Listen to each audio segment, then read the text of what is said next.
We told Civico in the land development agreement to attempt to acquire this parcel, and that's exactly what we've done.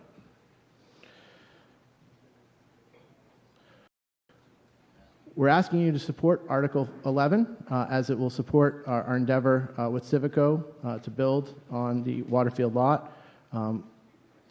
If anything, the town should own the complete Waterfield parcel as well. It doesn't make sense to have this little piece out there. So I ask you to support Article 11. Thank you. Thank you very much. May we have a recommendation from the Planning Board? On behalf of the Planning Board, Chair Diabjurius.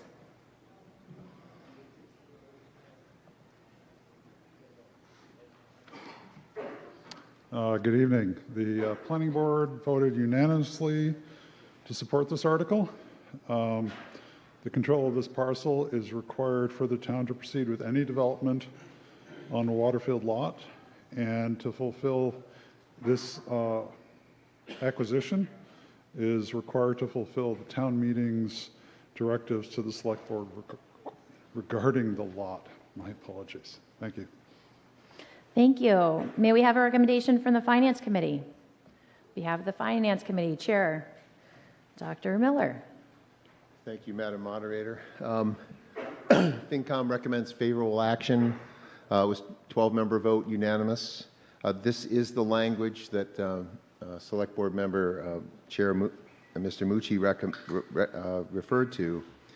Of course, this is an example where FinCom's unanimous vote, we came to that vote probably from a variety of spots. The chair didn't vote.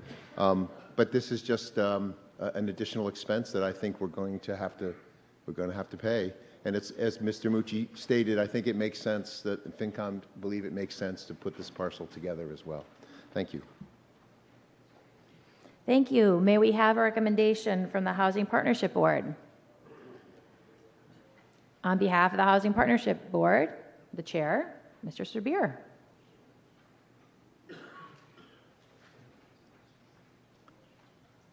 Madam Moderator, town meeting members, my name is John Serbier. I chair the Housing Partnership Board. The Housing Partnership Board, like the other boards, voted unanimously to support adoption of Article 11. The housing development proposed for the Waterfield site is consistent with the zoning that was adopted by town meeting for the Central Business District. It will be rental housing with 40 of the 60 units serving moderate income households. This is greater housing income diversity than existing in any other Winchester development. Implementation of this project will contribute to the economic and social vitality of the town center and will increase the real estate tax revenue collected by the town. So I thank you. I encourage a positive vote so that implementation of this project can proceed. Thank you. Thank you very much. At this time, town meeting members, if you have any questions or comments you'd like to make, the microphones are available for you. Seeing no one rise, I believe you are ready for the vote. A 2/3 vote is required. We will be using our clickers.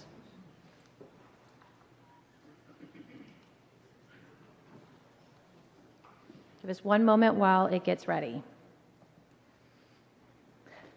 If you vote in the affirmative, it means that you are interested in authorizing the Select Board to purchase the parcel that is off of the Waterfield Road. If you vote no, it means you are not interested in authorizing the Select Board to purchase this lot.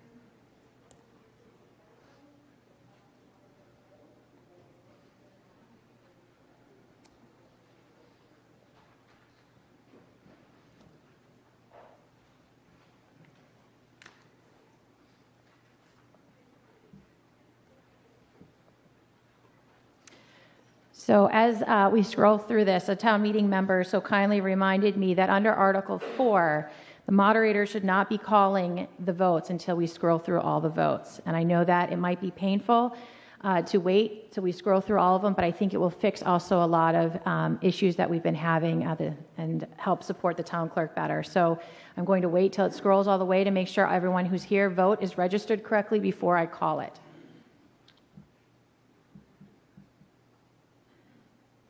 And maybe I'll start finding interesting ways to fill the time. But I haven't thought of them yet, so tonight you get this. Silence. It's that bylaw. I was quoting the bylaw for town meeting, section 4 of our bylaws regarding electronic voting. It's not regarding anything on the warrant.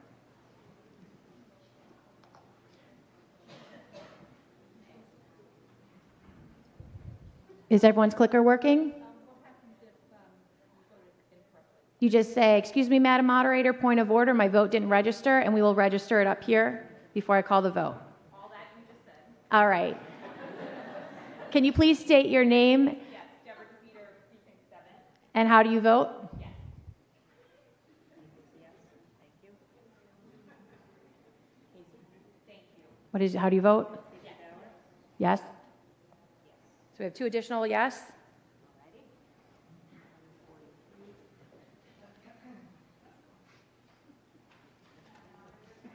Yes. That is correct. Yes. Thank you. Deputy Moderator, way to go. So they registered incorrectly. Yes, it registered incorrectly. Yours didn't take it all. Okay.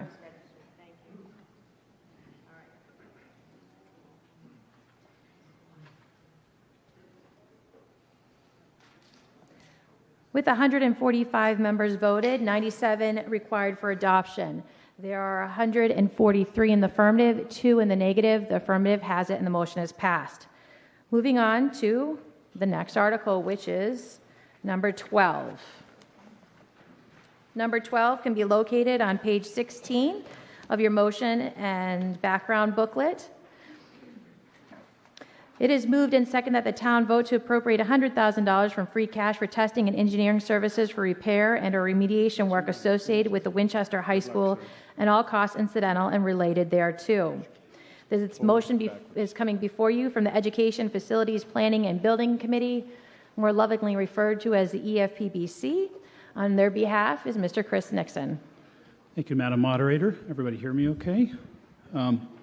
Thank you. I wish I could say it's a pleasure to be here tonight, but honestly, not so much just because I don't like being the bearer of bad news, but nonetheless, I am here on behalf of your Standing Building Committee seeking $100,000 of free cash to go towards additional testing and engineering for design packages to address some deteriorated concrete conditions that we've discovered here at the Winchester High School over the past year to year and a half. So as you'll recall from my introductory comments last week under Article 1, post-COVID, DPW began to discover some areas of some cracking and deformation in some of the vinyl tile here at the high school on the first floor, initially in some limited areas. And these instances were also limited to the original 1970 structure at the time. They did bring this to the attention of the EFPBC, and it was definitely on DPW's radar. But once it was there, they actually began to see that these areas of deterioration were spreading, and they were beginning to appear elsewhere in the high school. The image that I'm actually sharing behind you, the image sort of to the bottom of the screen, shows that the deterioration had spread to other flooring materials as well. So what you see in the bottom image, and I hope it appears, I think you can see the cracks there. This is actually porcelain tile that existed where the commons meets the entrance to the A wing. So when you come in the building, bang a right. Our custodial staff noted hairline cracks at the beginning of last school year.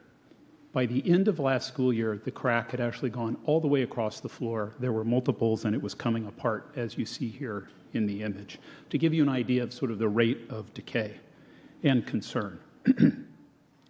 So last spring, EFPBC conducted site visits here at the high school of these areas with DPW staff, the superintendent of schools, the chairs of the school committee, and the capital planning committee. And out of concern for the spread of the flooring failure, as well as the increasing severity of these deformations, the EFPBC last spring engaged a forensic engineering firm, SGH, to conduct an in-depth evaluation of what we were seeing. This past summer, SGH engineers made multiple visits to the high school. They sounded the entire first floor. They cored samples for lab analysis, and they inspected over 90% of the crawl spaces here in the building. So very thorough. This image of the guidance hallway, which is right outside these doors, is as it appeared in March. I hope you can see from the reflections what we're talking about. It looks like rippling water, doesn't it? Given that the surface had become a trip fall hazard by last spring, the EFPBC authorized the tile to be removed, the floor to be leveled below, and carpet tile to be put down as a temporary measure for just this school year. And helpfully, SGH engineers were on hand when the tiles came up in August. Much to our disappointment, when we pulled the floor up, concrete and rusted reinforcing steel came up with it. And I hope you can see that in the image. We were struck at the shallow placement depth of reinforcing steel, and we quickly understood that the rusting of the rebar, what we call rust jacking, was what was driving the cracking and the deformation of the concrete. And I've been asked to sort of explain further, when we say we were struck by the placement, we would typically see reinforcing steel embedded deeper in the concrete. The closer the steel is to the surface of the concrete, the more vulnerable it is if there are contaminants that are introduced into the structure. Glossy surfaces like vinyl tile can be easy for us to judge from a distance when they're not perfectly smooth. More subtle are the carpeted areas like the guidance department. And I hope you can see in this image the shadow on either side of the door leaf. There's no shadow in the middle because the carpet is coming almost in contact with the door leaf. In its inspection of crawl spaces at Winchester High School, SGH confirmed DPW's finding that we have rust jacking, concrete spalling, and delamination below the slab in some areas as well. This image I'm sharing with you is of the intersection of the commons at the A-wing, so actually very near that porcelain tile area I showed you a moment ago. I'm showing you exposed rusted rebar to the left and at the bottom of the cast-in-place concrete beam. But what's a little harder maybe for you to see, and I've highlighted here, is if you move to the right, we actually see about 5 to 6 feet of cracks along that beam as well. When the cracks are there, the concrete's no longer doing anything structurally, it's just hanging there. And at some point, it will fall. In some instances, concrete has actually already let go, and there is a risk of damage to building systems if this continues, as in some cases, piping is suspended from unistrut directly below some of these affected areas. So, why is this happening, and what did the SGH team discover last summer? While the normal alkalinity of concrete and its high pH levels typically protects reinforcing steel from oxidation or corrosion, lab testing by SGH has confirmed that 2 different chemical processes are underway that have exposed rebar in some areas to corrosion. In the first instance, chloride contamination, literally salts, have led to some topside rust jacking and concrete spalling, while in other areas, particularly the crawl spaces I showed you, so-called carbonation is the culprit. With extended exposure to CO2, certainly if we have higher levels of CO2, carbon dioxide can actually penetrate the concrete, and over time it mixes with the hydration products of concrete, forms calcium carbonate. Calcium carbonate can actually attack that normal protective barrier around reinforcing steel. So both of these instances are playing out at Winchester High School. As many of you will recall, the new Winchester High School is actually a gut renovation and a modest expansion of our original 1970 building. The reinforced concrete structure and slabs were kept in place. As I mentioned at the outset, no flooring failures are seen or detected in areas of the addition. Further, at this time, we do not see a connection between the high school renovation project and the deterioration we're seeing here in the original structure. We haven't seen anything yet, but we're looking. Lastly, deterioration was cataloged in a limited number of areas, though scattered throughout the building. And I'm going to go through this quickly to give you an idea of where, in this instance, we're seeing topside. In the A wing, in the B wing, in the C wing, in the D wing, where we're gathered right now in the auditorium, and in the E wing as well. So, if you take this in and you look at the glass and you see it as half empty, we can appreciate that there are multiple areas affected at the high school. It is, in many of our minds, a new building. So it's most unfortunate that this is happening. The deterioration is spreading and it is accelerating. We need to fix it, and it's not going to be cheap. And even more concerning, we don't know yet what it's going to cost. Hopefully we will if you approve Article 12. But if you take a different point of view, the good news is it does appear limited. So far as we know, only on the first floor. The good news is we know the cause, and there are established and reliable fixes for this condition. Acting now means that we can control the cost. If we wait, the deterioration accelerates, and with the cost of escalation, it becomes more expensive, a point Mr. Mucci made the other night. However you look at the glass of water, the EFPBC asks that you act tonight to approve Article 12. Final comments. With your approval of the article, we can engage the SGH team to prepare detailed engineering drawings and cost estimates for the repair and remediation of the damage that we have discovered here. Included in this request are funds for some additional testing to more conclusively rule out any carbonation contamination in areas that may not have shown themselves yet. It's important for me to share you all tonight that in its summer work, SGH deliberately sampled a number of areas in the high school that showed no visible deterioration.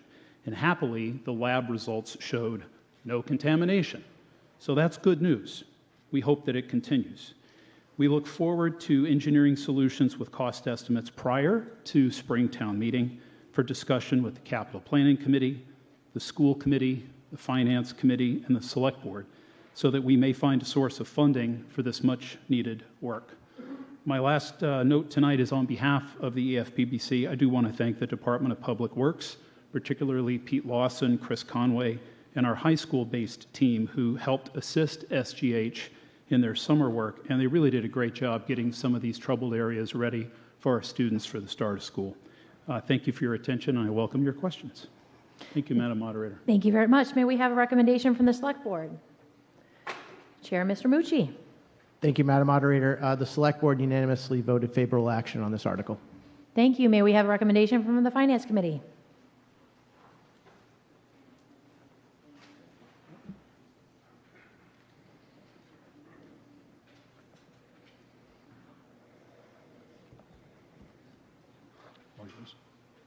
Yes. Thank you, Matthew. Finance Committee recommends favorable action. We voted unanimously in favor of this. The rationale is the same as we've been discussing for all capital projects. There's an immediate, clear need now. This cannot be avoided. This is a flagship building. It's a long-term asset. Jay Nardone and Chris and the EFPBC have engaged a top-flight engineering firm, a forensic engineering firm, to investigate what the problem is. We believe this is a wise use of free cash, and it's a reason that we maintain free cash reserves, because this snuck up on us. We also would note that this is not yet designed, and this is what we would think of as a project configuration phase. So still looking at what the project might be, and this is very important to get this right now. So what needs to be done, what's the best way to do it, and then we price that. So we recommend favorable action. Thank you very much. On behalf of the School Committee, my apologies I didn't take you. With elected officials. Chair, Mr. Tom Hopcroft. Thank you, Madam Moderator. The School Committee voted unanimously favorable action on this warrant. Thank you. Thank you. Any town meeting members had any questions or comments on this article?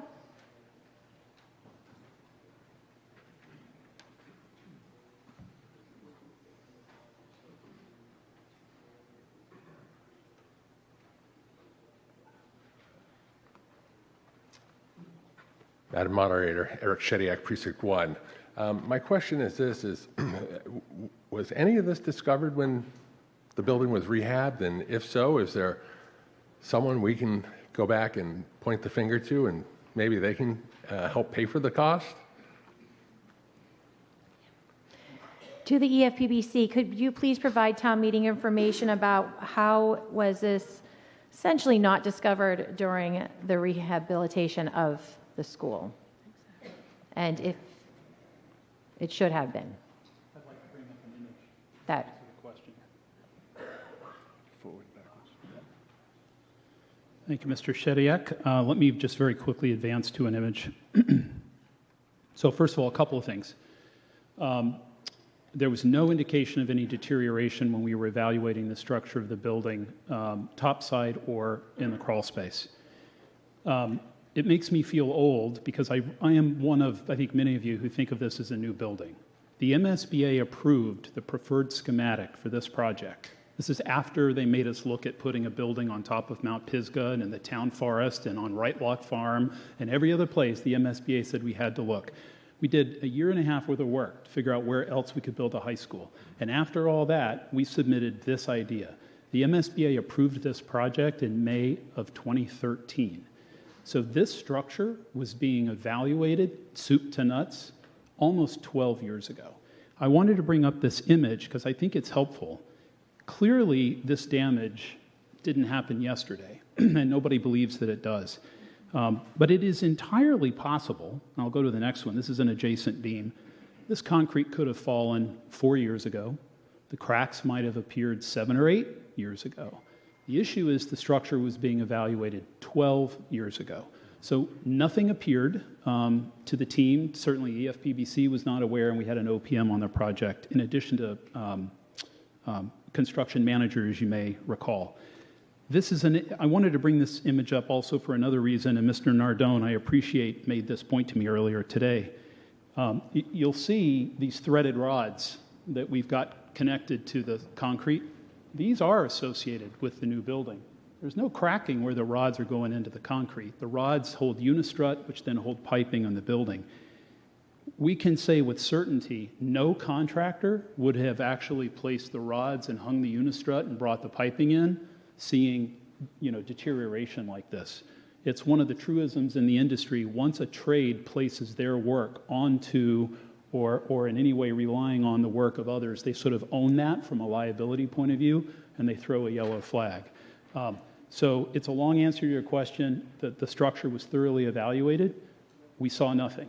In addition to this, and I really went into the Wayback Machine to pull this up, the EFPBC did actually approve, as part of change orders, some additional waterproofing topside in the building.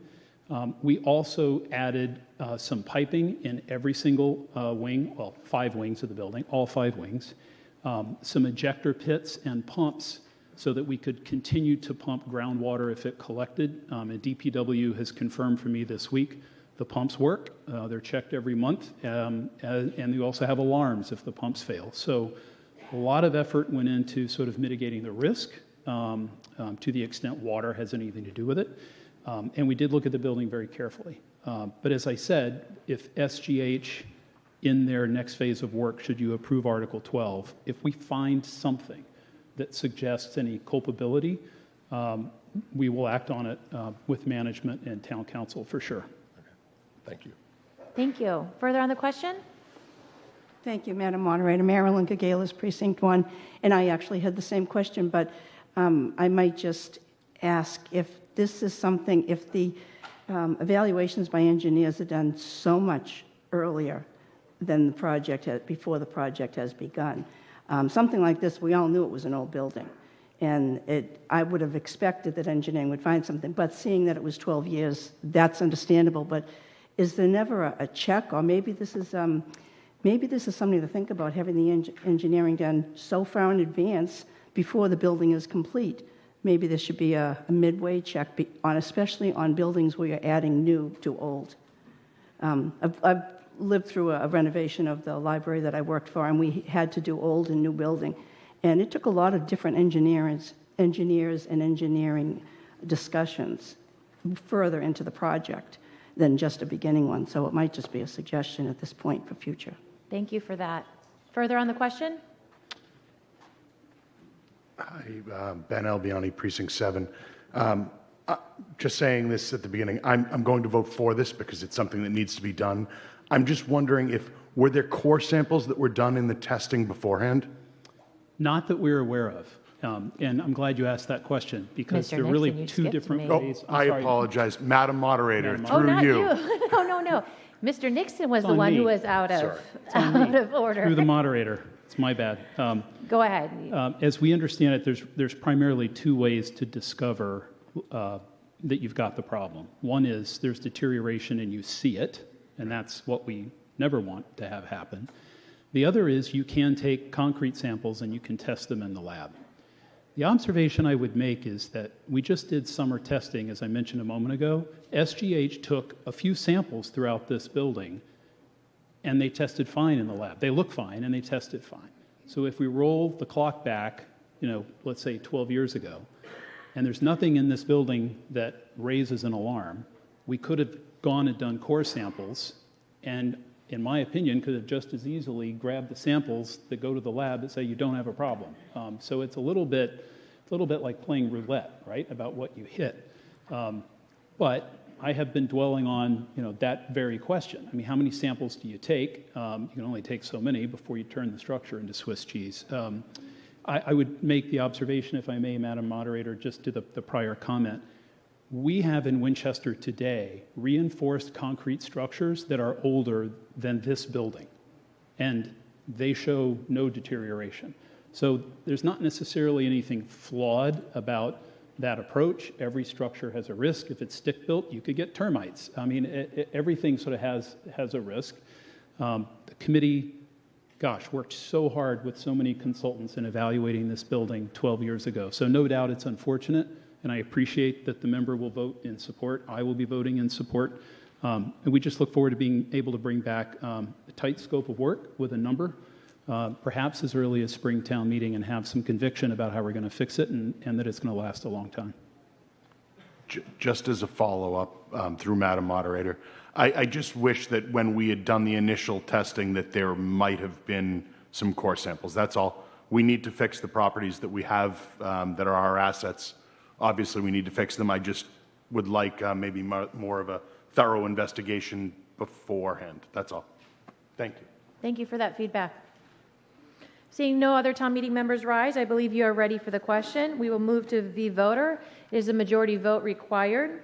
A vote in the affirmative means that you would like to appropriate $100,000 from our free cash to support engineering services for the repair and remediation of the Winchester High School.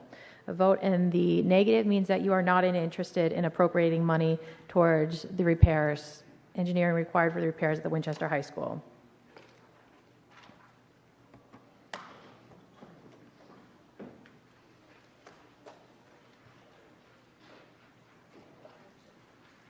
A majority vote is required on this one.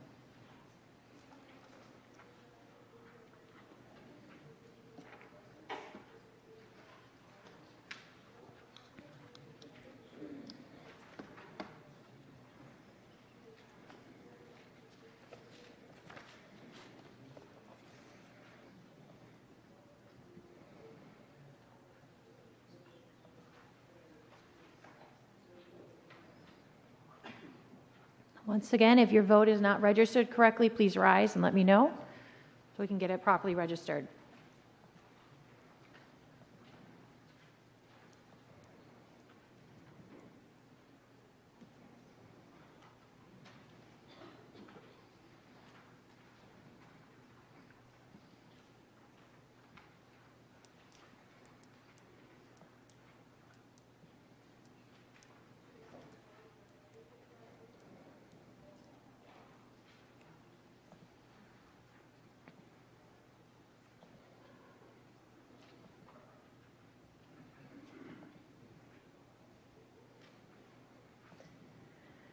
Thank you.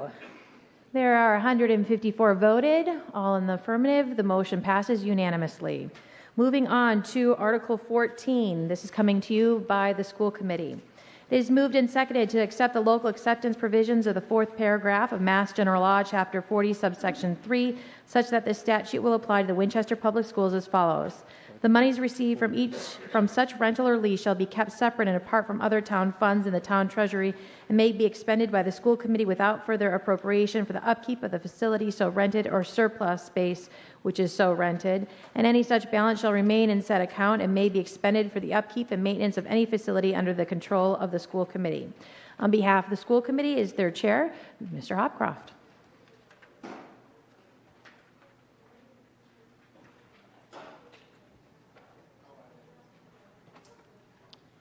Good evening, Madam Moderator, town meeting. Article 14 seeks town meeting approval for the local acceptance provision regarding rental funds from school buildings. You can see the motion up here, and the operative language is highlighted in blue at the end, which I'll get into in just a moment. So let's start with how things currently work. School facilities are rented to various outside groups for programs and activities, such as Kidsborough for the before and after school care, the Winchester School for Chinese Culture, Kids to Pros Summer STEM Camp, and others. Rental funds are currently deposited into a separate school building rental account from which they are used for, they're used by the school department for maintenance and repair of the school buildings. The majority of labor expenditures are applied directly to DPW custodial overtime, plus the cost of any supplies or equipment. So examples here include replacement of seats in the McCall Auditorium, or painting the Lincoln Gym while the floor was being replaced due to water damage, or replacement of the motors that raise and lower the basketball nets here in the high school. So adoption of Article 14 will basically allow funds to be used equitably across all buildings based on the need rather than on the location where the rental revenue is derived. And it'll also codify our current practice of carrying forward the year-end balance in the school building rental account to perform significant repairs over the summer when the students are outside of the building. So we ask for your support on Article 14. Thank you. Thank you very much. May we have a recommendation from the Select Board? Thank you, Madam Moderator. The Select Board unanimously voted favorable action on this article. Thank you very much. May we have a recommendation from the Finance Committee?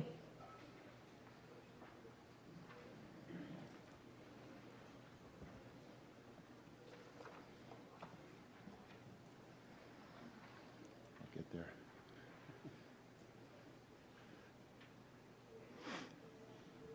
Thank you, Madam Moderator. FinCom voted favorable action, 11 members voting for and 1 member voting unfavorable action. The rationale is I did not repeat it in the slide. Mr. Hopcroft gave it. The rationale against the motion is that the annual amount of rentals is about $382,000 a year. The effect of the article is to sweep this money out of free cash, which is okay, but we might need free cash to respond to the capital crisis. One of the thoughts in FinCom, which I'm just sharing with you for your information, is that this money might be moved to the DPW maintenance. There's an account called Buildings Repair and Maintenance. The object code is on the screen. But the idea, that thought by a member of FinCom would be that if this money were going to be swept anywhere, it should be swept into the DPW Buildings REM fund. So those are the comments. But we did vote this article 11-1 favorable action. Thank you. Thank you. Any town meeting members with any questions or comments? Seeing no one rise, I believe you are ready for the vote. The vote requires a majority. We will be going to our clickers. Actually, you know what? Let's try voice vote. It's unanimous. We'll take it. If not, we'll go to our clickers. All those in favor of? Aye. All those opposed? The ayes have it unanimously, and the motion is passed. Moving on to Article 17. Back to the Select Board we go.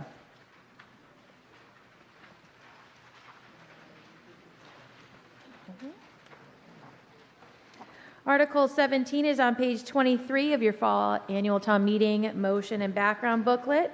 It is moved and seconded that the town vote to appropriate $50,000 from fiscal year 24 miscellaneous non-recurring revenue to make improvements at Davidson Park and Washington Street Park. This is being brought to you by the Select Board, as we're now in the groupings of all the articles coming to you from that body. A majority vote is required. On behalf of the Select Board is Mr. Betancourt.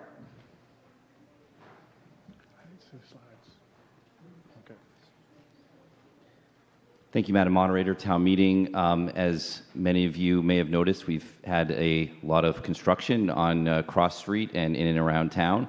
And the way that we've been working this with Eversource is to have payments for any time they're using town property for laydown areas, for construction, for parking.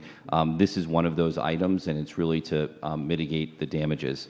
So it's $50,000 that will be used for improvements, whether they be park benches or plantings at Davidson or Washington Park. And we are working with the neighborhood to have a decision-making process involved for that. So when we have funds that come in from Eversource, they have to be transferred into a separate fund for us to be able to appropriate them.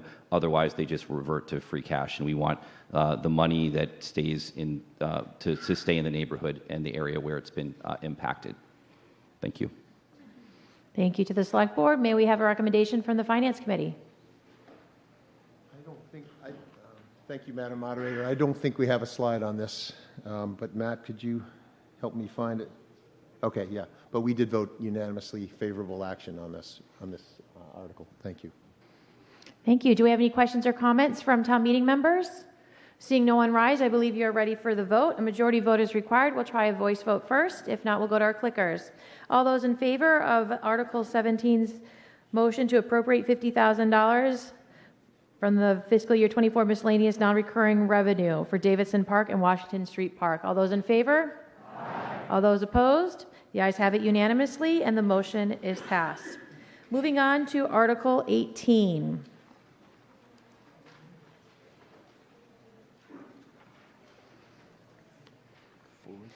Town meeting members, there was an amendment to this motion that you received in your email. There's also versions of it out at the clerk's office, and it's just a simple modification that was voted in by the Select Board on October 30th, 2023, and it is that $3,500,000, not $3,100,000. So I will be reading it in since you received the modification before 7 days. It is moved and seconded that $3,500,000 is appropriated to pay costs of engineering, acquisition, and installation of solar panels and solar panel canopies on or in the vicinity of the Lynch Elementary School, the school's parking lots, including the payment of all costs incidental and related thereto.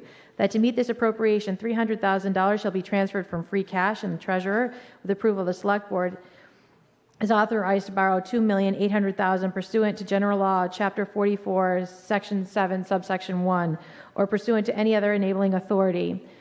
There's an issue with the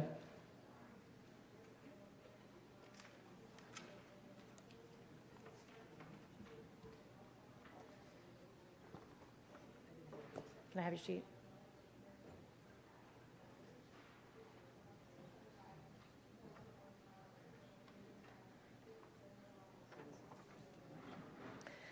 So actually, that's incorrect. It's not just the $3,100,000 that was changed to $3,500,000. It's also the authorized to borrow $3,200,000 versus $2,800,000. So let me begin again and reread it correctly. It is moved and seconded that $3,500,000 is appropriated to pay costs of engineering, acquisition, and installation of solar panels and solar panel canopies on or in the vicinity of the Lynch Elementary School and the school's parking lots, including the payment of all costs incidental and related thereto.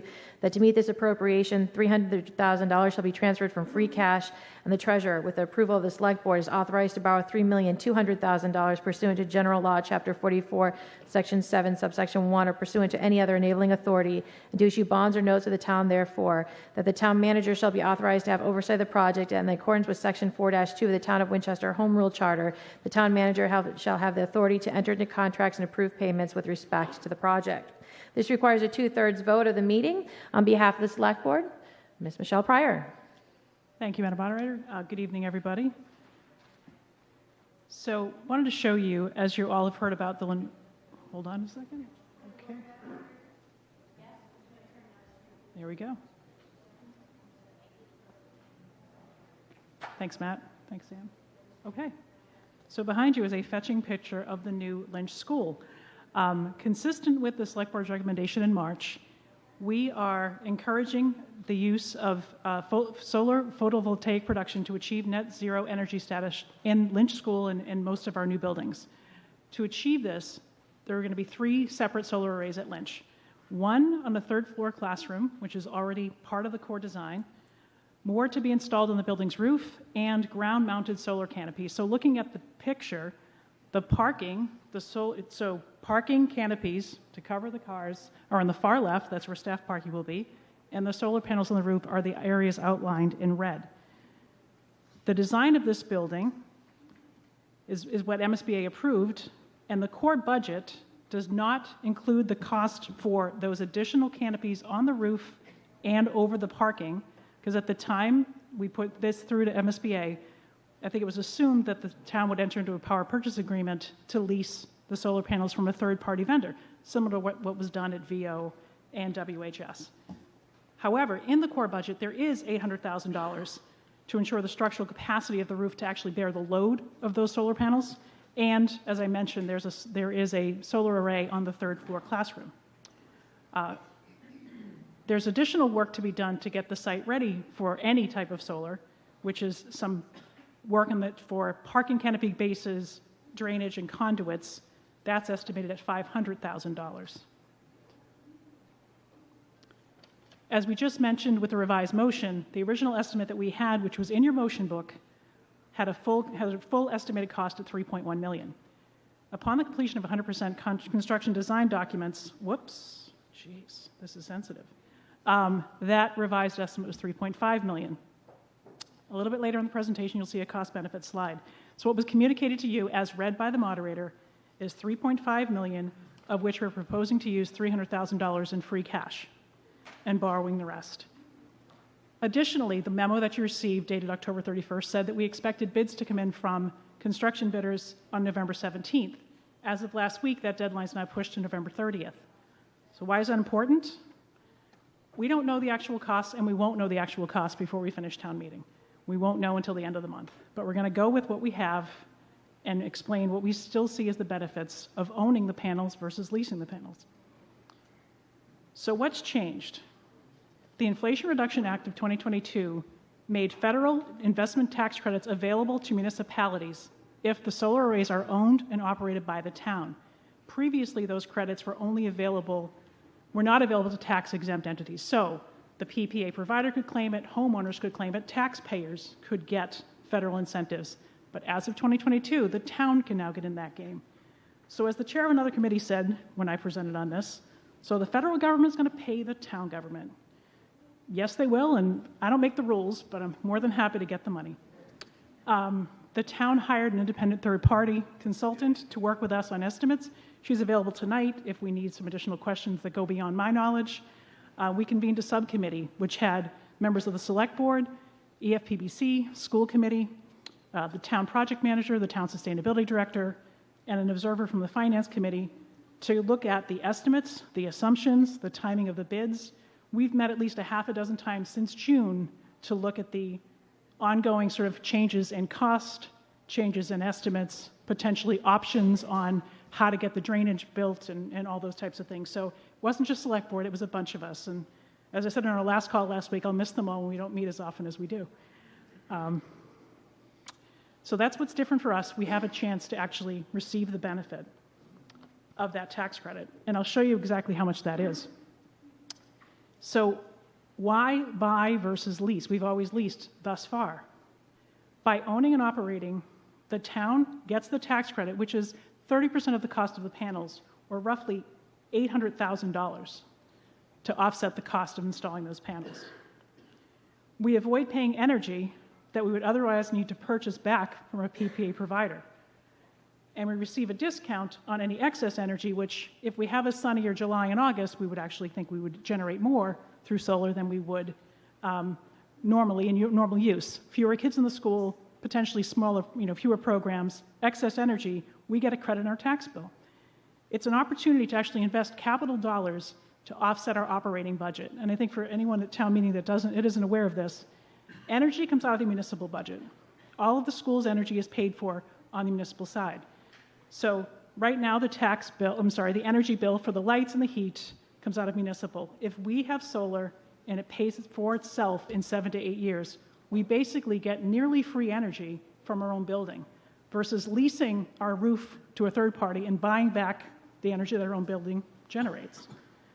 And in borrowing, it's fixed debt spread over a finite term of borrowing, which presents a predictable cost against what could be a very volatile cost of other energy. So if we leased it and energy costs went up, we're paying more. If we pay down the debt at a fixed rate, once it's paid for itself, the energy is ours. It's no longer volatile, it's predictable. So leasing presents a higher upfront cost, no upfront cost, and discounted power. Ownership is a larger upfront cost, but a bigger year-over-year impact. Predictability from our perspective equates to lower risk for the town on its operating pressures and its energy budget. So investing a modest amount of free cash now and borrowing the balance will allow us to avoid energy costs for at least 25 years, if not more. It makes financial sense, and it's a hedge against what could be volatile future energy costs. And if the estimated cost of the solar panel is less than $3.5 million, and some indications might be, the amount borrowed will be reduced. So Thursday night we talked about articles coming in and borrowing authorizations needed to be adjusted because we hadn't asked for enough. So Articles 7 and 8 had borrowing adjustments going up. Article 21 in your consent agenda, which we just voted in block, actually gave back $750,000 in borrowing authorization that we didn't need. So if we don't need $3.2 million, we won't borrow $3.2 million. But again, we won't know until November 30th. And we're not going to ask everybody to come back on December 1st to get those numbers. So how do our current solar panels do? So behind me are production for the first 2 years of operation for VO, DPW, and the high school. VO and DPW are exceeding estimates by 11%, 7%, and the high school is slightly below production estimates. What does that mean? Maybe our estimates were right. Maybe our production is, it's particularly sunny at VO. But what we've seen is that generally solar panels do at least as well as we would predict. We have experience in doing so. They produce right now excess energy in 2 out of 3 buildings. So if that were to happen at Lynch, any excess energy that the building doesn't need actually gets credited to a future energy bill. We actually get an offset on the next month's bill. So this year, with a rainy July, who knows? But this is where we were for the first 2 years of measuring. Here is an economic summary prepared by Beacon Integrated Solutions. Couple of items to note. We would plan to finance this 2 years with short-term bands, and then bond for 13 years, so 15 years of borrowing. You have a $3.2 million, which assumes in the first column, with a 3.2 at the top, assumes $300,000 of use in free cash to lower the borrowing. However, we could also borrow the full amount. The investment tax credit is the $892,000, or 30% of the cost of the panels. There is some construction capital and upfront costs, either doing the groundwork if we had a PPA, or putting our free cash in. And the net benefits are higher for ownership than for leasing. So our consultant did do a net present value calculation, and so you'll see they're red on the PPA side, which is the far right. They're also red on the ownership side. It's difficult to estimate what future cash flow will be when you're cost avoiding energy. We're not getting payments back from Eversource or our energy provider. We're just paying less over time. So you'll see there's operations and maintenance that we will likely outsource to a third party. We don't anticipate adding this to DPW's workload. We will likely outsource that. There's insurance costs that are also baked into our costs. But we still see estimated benefit in the hundreds of thousands of dollars by owning versus leasing. So the last thing, this is where, if it builds for us, Matt, we'll see, right? So we recommend favorable action on direct purchasing in Article 18. We'll achieve our net zero building. We'll achieve a net zero building whether we lease or we buy. Try that again. The borrowing is paid through our operating budget. This is important to note. This is not a debt exclusion vote that we're asking for. There'll be no associated tax increase. We're not using the capital stabilization fund. We're asking to use a modest amount of free cash to lower the amount that we borrow, and our free cash currently stands at $20 million. And we see the benefit with predictable debt payments and reduced annual energy expenses. It's an asset that will pay for itself, that we'll get a benefit of versus the third party. So we recommend and certainly encourage you favorable action on our article. Thank you very much. Thank you very much. May we have a recommendation from the school committee?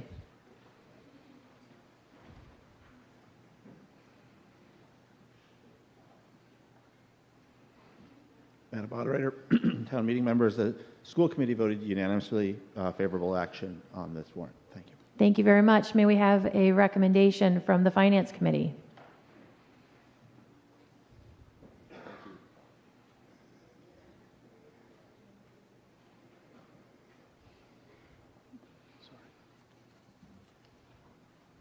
Thank you, Madam Moderator.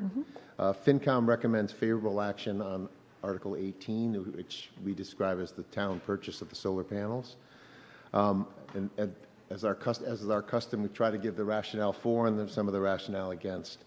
The rationale for is that the FinCom's majority preferred option 18 vis-a-vis option 19. The logic behind that is a reduction in the long-term O&M costs, and Select Board member Michelle Pryor makes the case very well. She made that case very well to Finance Committee.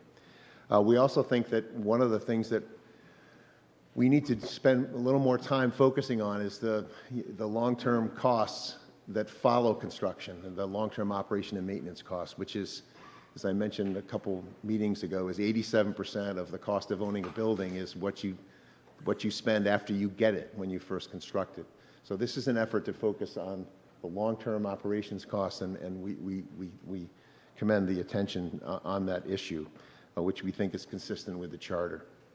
The rationale against 18 expressed by some of our members is that approximately $2 million, and as I think Ms. Pryor would recognize, it's $2 million plus or minus, and we don't really know the exact answer yet. But that money could be used for other purposes to address the capital crisis. We could preserve more borrowing capacity and some from free cash. It might allow for earlier starts of other projects. And if we're looking at a sizable override in the next year, it might reduce the value of that override. But overall, the Finance Committee is in support, 11 in favor, 2 opposed. Thank you. May we have recommendation from the EFPBC? Thank you, Madam Moderator. The EFPBC recommends favorable action on Article 18 to support direct purchase. And I want to thank the moderator who's also agreed to give me a little time to tell you that we also recommend tonight favorable action on 19 because they're related to the same end game, which is net zero. And I appreciate Madam Moderator's allowed me to just take a moment to explain to you why that is. The EFPBC, to put a finer point on it, we're not recommending favorable action on 18 or 19. We're recommending a vote yes on both. And the rationale is this. Article 18, that obviously we're talking about now, does not obligate the Select Board to do anything. It's a borrowing authorization should they choose to move forward with direct ownership. Similarly, Article 19 obligates the board in no way. It's an authorization for them to enter into a contract up to 30 years. I want to make the observation that a month ago when the board first voted on direct ownership, they were in favor 4-1 based on cost estimates that came from 90% drawings. And that's how the warrant was printed, and it's the reason why there's been an update that Ms. Pryor shared with you. 2 weeks ago, cost estimates came in and the cost was a little higher. The board still supports direct ownership, though this time by a 3-2 vote. The board had some very meaningful, lengthy conversation and analyzing those numbers. You can appreciate the more expensive the project, the further you go out with red ink before the ink turns black. They've done a great job of this. While there are many people, individuals, who have been working with that task force since the spring to help evaluate this, no public body has spent more time discussing this issue and evaluating this question than the Select Board. Their consultant, Beth Greenblatt, has done a tremendous job in their many meetings. You may have read about them in the newspaper. And so there's great confidence that EFPBC has in the Select Board in making the decision they feel is really in the best interest of the town. So that brings me back to my comment that I made under Article 1 and the comment Ms. Pryor just said a moment ago about schedule. This is a dynamic process. I shared with you last week under Article 1 that GC bids were going to come in on the 27th. And well, guess what? We got requests to extend the bid date. I don't want to force a general contractor to give me a number they're not prepared for. We want contractors to be sure their numbers are good, and we don't want them padding their numbers. So the EFPBC voted last week on Wednesday to extend the bid date until the 30th. That's a reflection of how competitive the climate is. As hard as the Select Board has been working on these numbers, they're based on estimates. The numbers that really matter are the bids. And we don't have them yet, but they're coming very soon. So the recommendation from the EFPBC is to vote yes on 18 and 19, show trust in the Select Board to make the decision that's in the best interest of the town when those bids come in. The hope, of course, is that when the bids are open, they are at or below the numbers that Ms. Pryor just provided. If those numbers should come in higher, and there's always a chance that that can happen, there's always a chance. If town meeting has not authorized Article 19, then we've sort of cut off that second path towards net zero, and we postpone that conversation until the spring. So I think the Select Board has done an amazing job. Hope you vote yes on 18 and 19. Thank you. Thank you. I believe we've heard from all the boards and committees who wanted to give recommendations to town meeting on this article. Any questions or comments from town meeting members? Thank you, Madam Moderator. I'm going to wear two hats. My name is Josh Bears. Can you please provide your name for the record? Josh Bears. My first hat is as a member of the Climate Action Advisory Committee, and my second hat is as a town meeting member, Precinct 7. Thank you. So with my first hat on, just wanted to say that the Climate Action Advisory Committee had a unanimous vote in support of solar panels on Lynch. And it's really consistent with goal number 1 of the town's Climate Action Plan, 2020 Climate Action Plan, which is to reduce greenhouse gas emissions by the town by 80% by the year 2050. And just to give some numbers to what the Lynch projected greenhouse gas reduction would be about 532 metric tons of carbon dioxide averted by having those and achieving net zero for the school. The second benefit that we see is an educational one. It's on a school. Great place for kids to learn about solar energy. My daughter, who's a third grader at Lynch, did a science project last year about the solar panels that we have on our garage roof. So I think there's great opportunities for education. And finally, leading by example. This is a municipal building. Our greenhouse emissions, sadly, by the municipal is only about less than 4% of what the town emits. So, but a great place to start and set an example for residents as well. So, yep, that's it. Thank you, Madam Moderator. Thank you very much. My apologies to the Climate Action Committee. Your moderator was uninformed that you were going to give a recommendation, but thank you for sharing your voice. Further on the question? Yeah, Peter Scheimitz, Precinct 5. Just a quick question. Is this project is not eligible for SMART funds? To the Select Board, is this project eligible for SMART funds? Yes, it is, Peter, and I forgot to make that note. It is. It's on the chart. It is eligible for SMART funds, which is Solar Massachusetts something program. Yes. So, and the deadline to get approved for that is December 31st of this year. So time is of the essence to apply. As the owner, we would get those SMART payments. And yes, it is both federal tax credit and SMART program eligible. I forgot to say that. Thank you.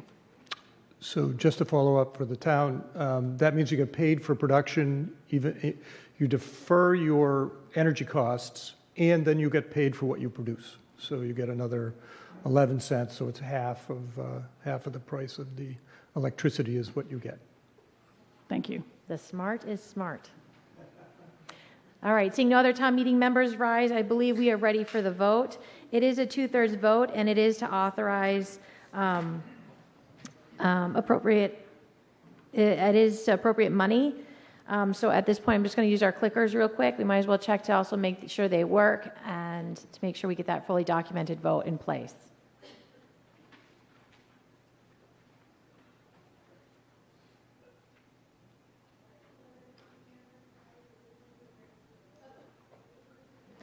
A vote in the affirmative means that you would like to appropriate money for the acquisition of the solar panels at Lynch Elementary School. A vote no means that you would not like to appropriate money for acquisition of the solar panels at Lynch Elementary School.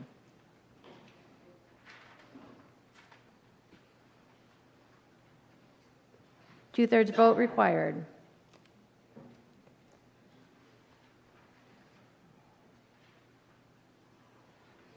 As a reminder, this is a borrowing. Part of it is used for free cash, the other part is for borrowing.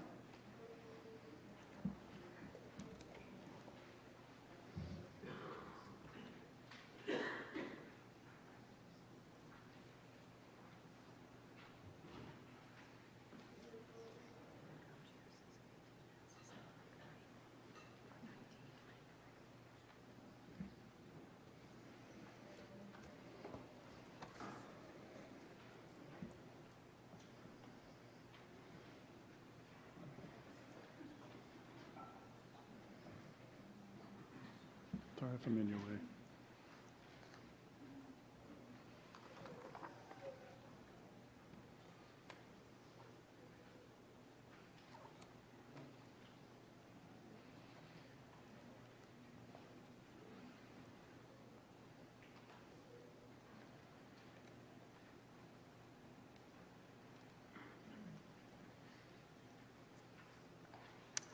Any town meeting members with issues with their voting? Seeing no one rise, there are 151 members voting, 101 required for adoption. There are 147 in the affirmative, 4 in the negative, and the motion has passed.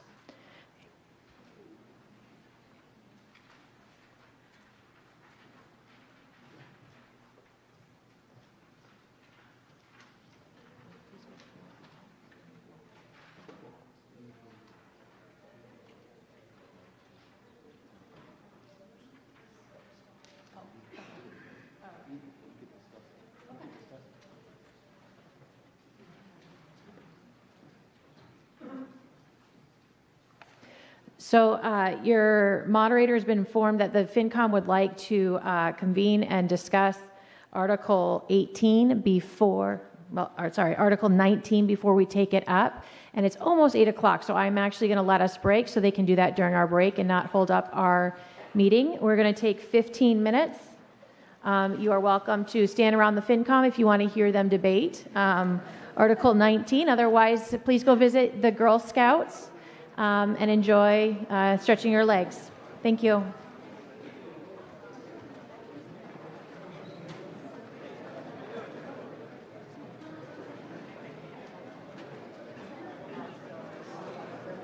Good job.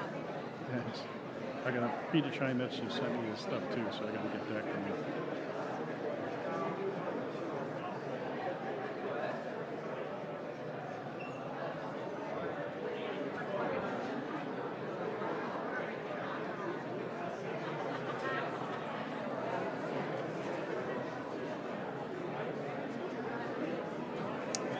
Good evening, everybody. Alan Iden here at the Winchester High School with WinCam's continuing coverage of Winchester's fall town meeting here on session number 3. Let's recap. The town meeting is in recess for 15 minutes, so let's recap what we've so far this evening. Yeah. The meeting was opened with some comments from the whichever's moderator, easier. PowerPoint. reflecting on issues that came up at the last meeting. And she commented on the need for civility, the importance of this legislative branch of the town government, and it said she was here to encourage civil participation. Some editorial comments from the moderator. Town meeting then moved on to Article 11, which was to appropriate $155,000 to purchase a small piece of land on, small but critical piece of land on Waterfield Road. There was extensive research over the time that this was partially owned by Pan Am Railways or the MBTA. It was finally determined that the MBTA owned this parcel. It's actually the entrance to the Waterfield, currently the Waterfield lot, parking lot there next to the building on Waterfield Road. Obviously necessary for the town to move forward with the anticipated redevelopment of that lot. That, again, was $155,000. Town meeting appropriated that. Article 12, the town meeting was informed of some of the structural issues and some problems with the Winchester High School that have developed in the sections of the building that are from the original 1970 construction. If you may recall that when the town redeveloped this building here, it kept the structure, it was basically a gut job of the structure that was built in 1970. Some of those areas are developing some problems with the concrete and the rebar, and we saw pictures of some of the crawl spaces put forward by EFPBC Chair Christopher Nixon, and it said these issues seem to be accelerating, that some of the rebar, concrete reinforcing, is coming through to the surfaces. So this $100,000 was not for the repairs, which may be somewhat expensive, but for the engineering studies to find out exactly what repairs are needed and what the best procedure to move forward. Town meeting passed that. Article 14 was to accept part of the Mass General laws that allows that rental income generated on unused or not in active use areas of the schools can be put in a special account and be spent without further action for the upkeep and maintenance of any school property when determined by the school committee. That was passed. Article 17 was for improvements to the Davidson and Washington Street parks. Apparently, though, the town had agreed to let Eversource use some of those areas for laydown areas during their construction on Cross Street. In return, Eversource has paid $50,000, and this was to utilize those funds for improvements and work at those two parks on Cross Street. That was passed. Article 18, which we were just discussing, was for a proposal for solar panels for the new Lynch School. The appropriation is approximate, an estimate of $3.5 million. As we heard, this is an estimate because the bids have not come in. They will not be until the end of the month. We heard that this is the new Lynch will be an all-electric building. The town is striving for net zero energy use for the school, net zero energy for the school. This work would include also not only the panels, but the structural issues to support and utilize the panels, such as reinforcing and the actual conduits and supporting materials for the panels. We heard from Michelle Pryor that federal incentives are only available for owned but not leased panels, and that will amount to about $800,000 in this case. She also said that excess energy generated in the summer not being used can be credited against future energy bills for the town, not just for this school. She said, an aside, that 2 out of the 3 current solar panels on town buildings are producing excess energy at this point. With that, the town meeting overwhelmingly approved this project. Now, Article 19, which will be coming up next, is also a backup article to this. that allows, in case the bids come in substantially over that 3.5 million, that allows the select board to enter into a power purchase agreement, basically leasing panels, should the bids that come in more than is authorized. The Finance Committee asked for a recess at this time so they could discuss their position on Article 19, and the moderator has granted that. So here we are. This is the third session of town meeting for fall 2023. It's in recess at the moment, and we will be back with our continuing coverage of this town meeting when it resumes in just a few minutes. Stay with us, and I'll also be back with a recap at the end of the meeting. We need volunteers.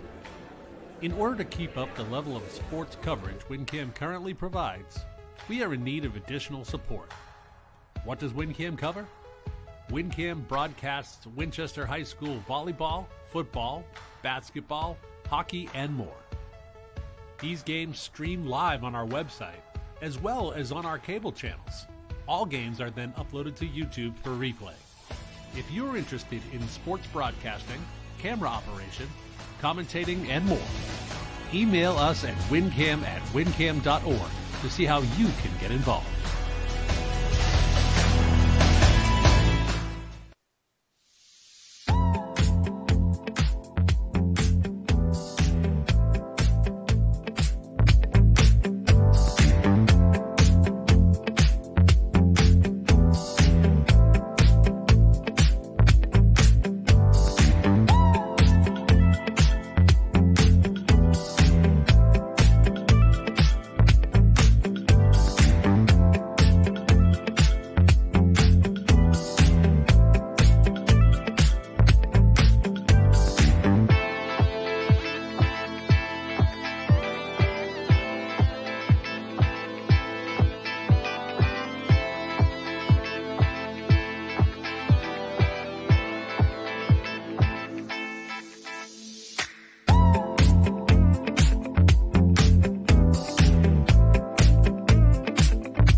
WinCam is excited to let you know about a new course we're offering to Winchester residents.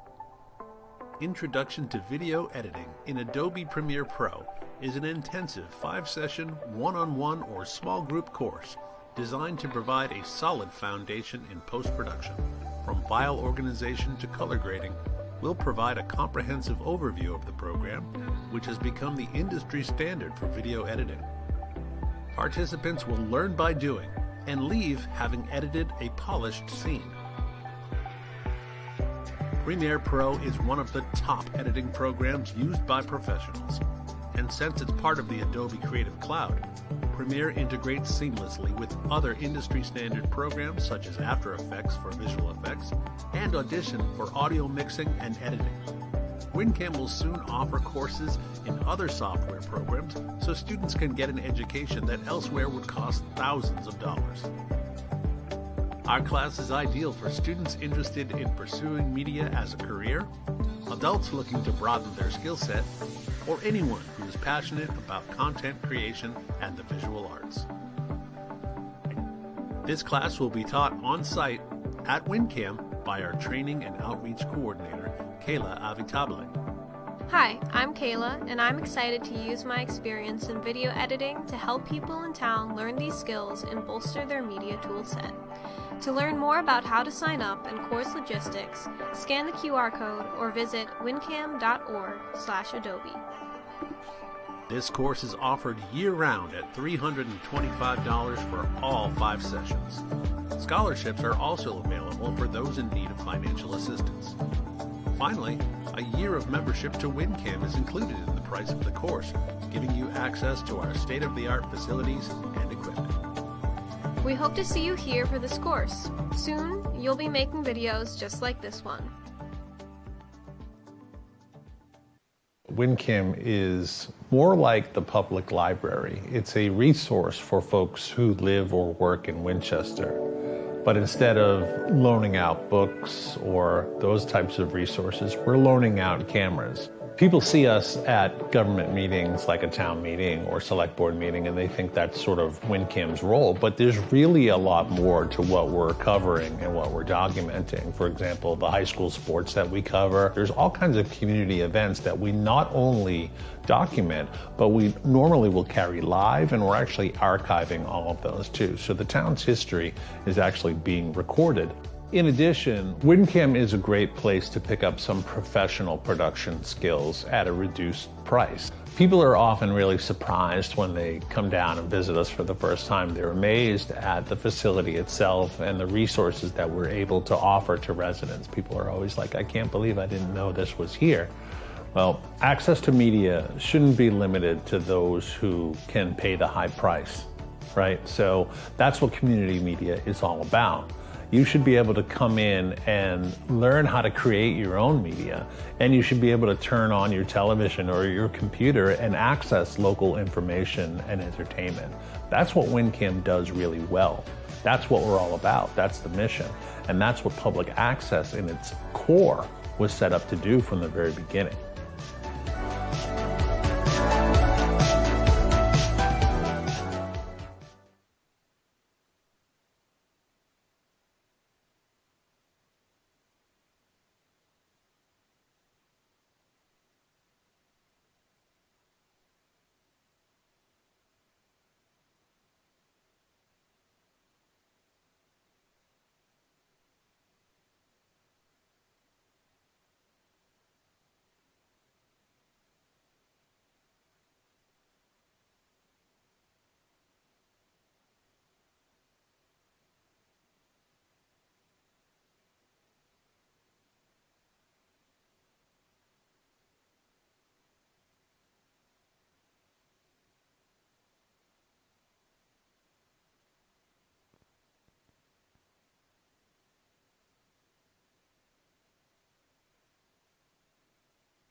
All right, town meeting, let's start getting to our seats so we can resume.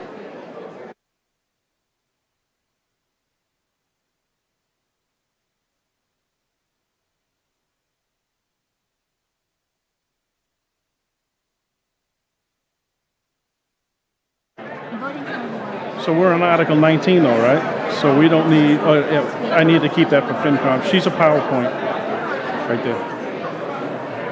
Now that's actually kind of working better. I'm getting a rhythm with that. I like that better.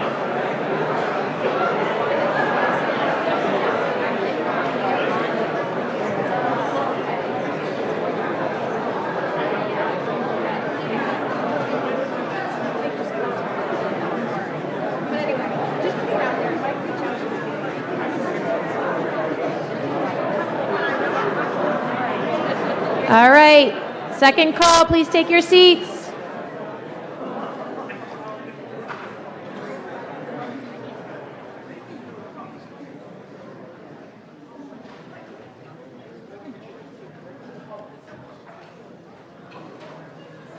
I brought the gavel just in case. All right, let's get going. So we are moving onward to Article 19. Thank you so much for breaking a few minutes early so that FinCom could debate. Article 19 is on page 25 of your fall town meeting motion and background booklet. It is moved and seconded that the town vote to authorize the select board to enter into a power purchase agreement for a period of up to 30 years for the purchase of the solar energy generated by a facility to be constructed upon or around the Lynch Elementary School located at 10 Brantwood Road in Winchester, Massachusetts. On behalf of this article, it's being sponsored by the select board. We have Mrs. Pryor. Hi, I'm back. Still solar. Parking is on the left. The roof is in the middle. So Article 19 authorizes the Select Board to enter into a lease with a third-party power purchase agreement, PPA, lease with a vendor, the duration of which needs to be negotiated, but it's typically 20 or 25 years. In such a lease, like we have at VO and the high school, the vendor agrees to sell electricity to the town at a discounted rate, maybe 15% below market rate. Again, that's negotiated for the duration of the agreement. So we sign a lease for 20 or 25 years. That's kind of industry standard. 15% below the market rate is what we think we're getting now in our other solar arrays. The vendor purchases and installs the panels on the roof and the parking lot canopies and connects the infrastructure that the building that our Lynch project has already created. So they have to tap into what's there underground, all the electrical work that's laid out for them. It's important to note the town will still own the array on the third floor classroom. We talked about that in Article 18, that there's part of a solar array as core to the Lynch project. In a PPA, the vendor gets the federal investment tax credit, not the town. The vendor gets the SMART, like Peter mentioned. The vendor maintains and operates the panels, and while there are some changes in electricity transmission charges could be passed on to the town, but the discount remains. So there's a little bit of volatility potentially in those energy charges. As costs are passed through to the PPA vendor, they pass it back to the town. So why should we give you Article 19? It gives us the flexibility to enter into a long-term lease if it makes financial sense. We don't have the details yet, as Mr. Nixon said. If we somehow find that our $3.5 million estimate is understated or grossly below, I think we would look at negotiating a PPA or seeing what kind of rate and what kind of terms we could get with a PPA provider. But we won't know those costs until November 30th. Article 19, a favorable vote on 19 gives us the flexibility to do a lease if need be, but it's our preference, and it sounds like it's your preference, to own the solar panels outright. So thank you for considering Article 19, and those are all my slides. I think I said it all before. Thank you, Madam Moderator. Thank you. May we have a recommendation from the school committee?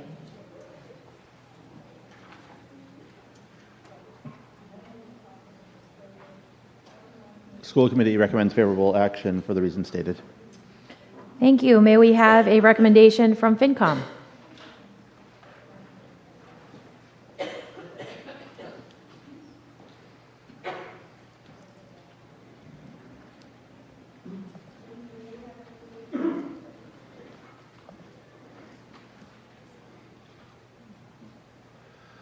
Thank you, and thank you, Madam Moderator. Thank you for the patience. We had voted favorable action on Article 19, but we had understood them to be in the alternative. So we voted favorable action 12 to 0 a week or so ago, but it was on the assumption that if Article 18 was not approved by town meeting. So the reason then the rationale is the same as we discussed before, to save the money. If we do a PPA, then we're saving that $2 plus or minus $1 million for other things. What we did not vote until just 3 minutes ago was what would happen what is FinCom's position on giving Select Board the authority to do either 18 or 19, and we just voted on that. The vote was 7-6 in favor of proceeding with Article 19 and giving that authority to the Select Board. The arguments against, it's a very close vote, the arguments against are that the Select Board should follow through with the ownership proposal that the town meeting has already voted. I think it was almost unanimously in Article 18. And the argument against is that should conditions change, the Select Board should be entitled to make the appropriate decision and given the authority to move in either direction. Thank you. Thank you. May we hear a recommendation from the EFPBC? Kind of already touched base on this, but if you could just... You heard from me a lot already, so I'm not going to repeat myself. But we support both for the reasons stated. The numbers that matter the most are the numbers that you get when you open the bids.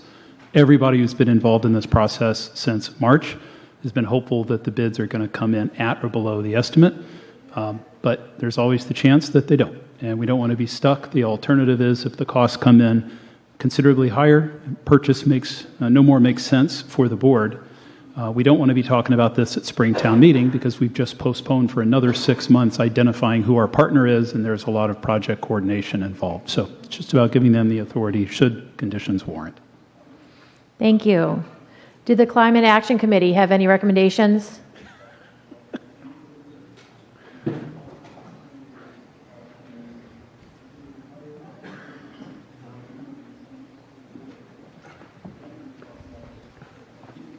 Thank you, Madam Moderator. Josh Bears, Climate Action Advisory Committee. And intentionally, I didn't say we supported 18 or 19 because we support solar. Either way, we save the 550 metric tons of carbon. So that's Thank you. At this time, any town meeting members with questions or comments on Article 19?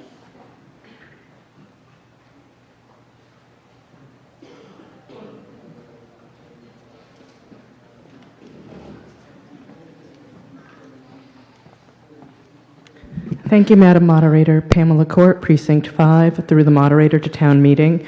I support a no vote on Article 19 for the same reasons that Dr. Miller stated, that some of our FinCom members were against voting in favor of it. Having watched some of these select board meetings in person, I'm uncomfortable with the quality of debate. We had an almost unanimous decision supporting the purchase of these. They went from a 4-to-1 vote in support of purchasing to a 3-to-2 vote. And if the will of town meeting is to be honored, I personally don't feel comfortable leaving that at their discretion. So that's something to consider. Thank you. Thank you. Any other further questions or comments? Seeing no one rise, I believe you're ready for the vote. We will use our clickers. A vote in the affirmative is to authorize the Select Board to enter into a power purchase agreement. This is not binding. Town meeting is not forcing them to do it. It gives them the option. A vote no does not provide town meeting the option to enter into a power purchase agreement. A simple majority is required, as this is not a borrowing. This is just to go into an agreement.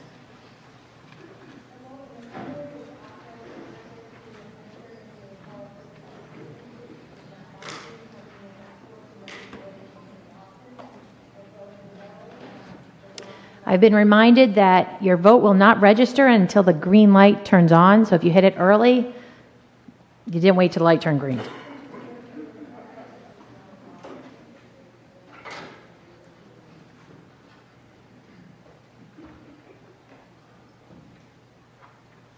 And we will all now know.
For those who have their name on the first slide, just know your moderator has her name on the last slide, so I have to wait just like the last.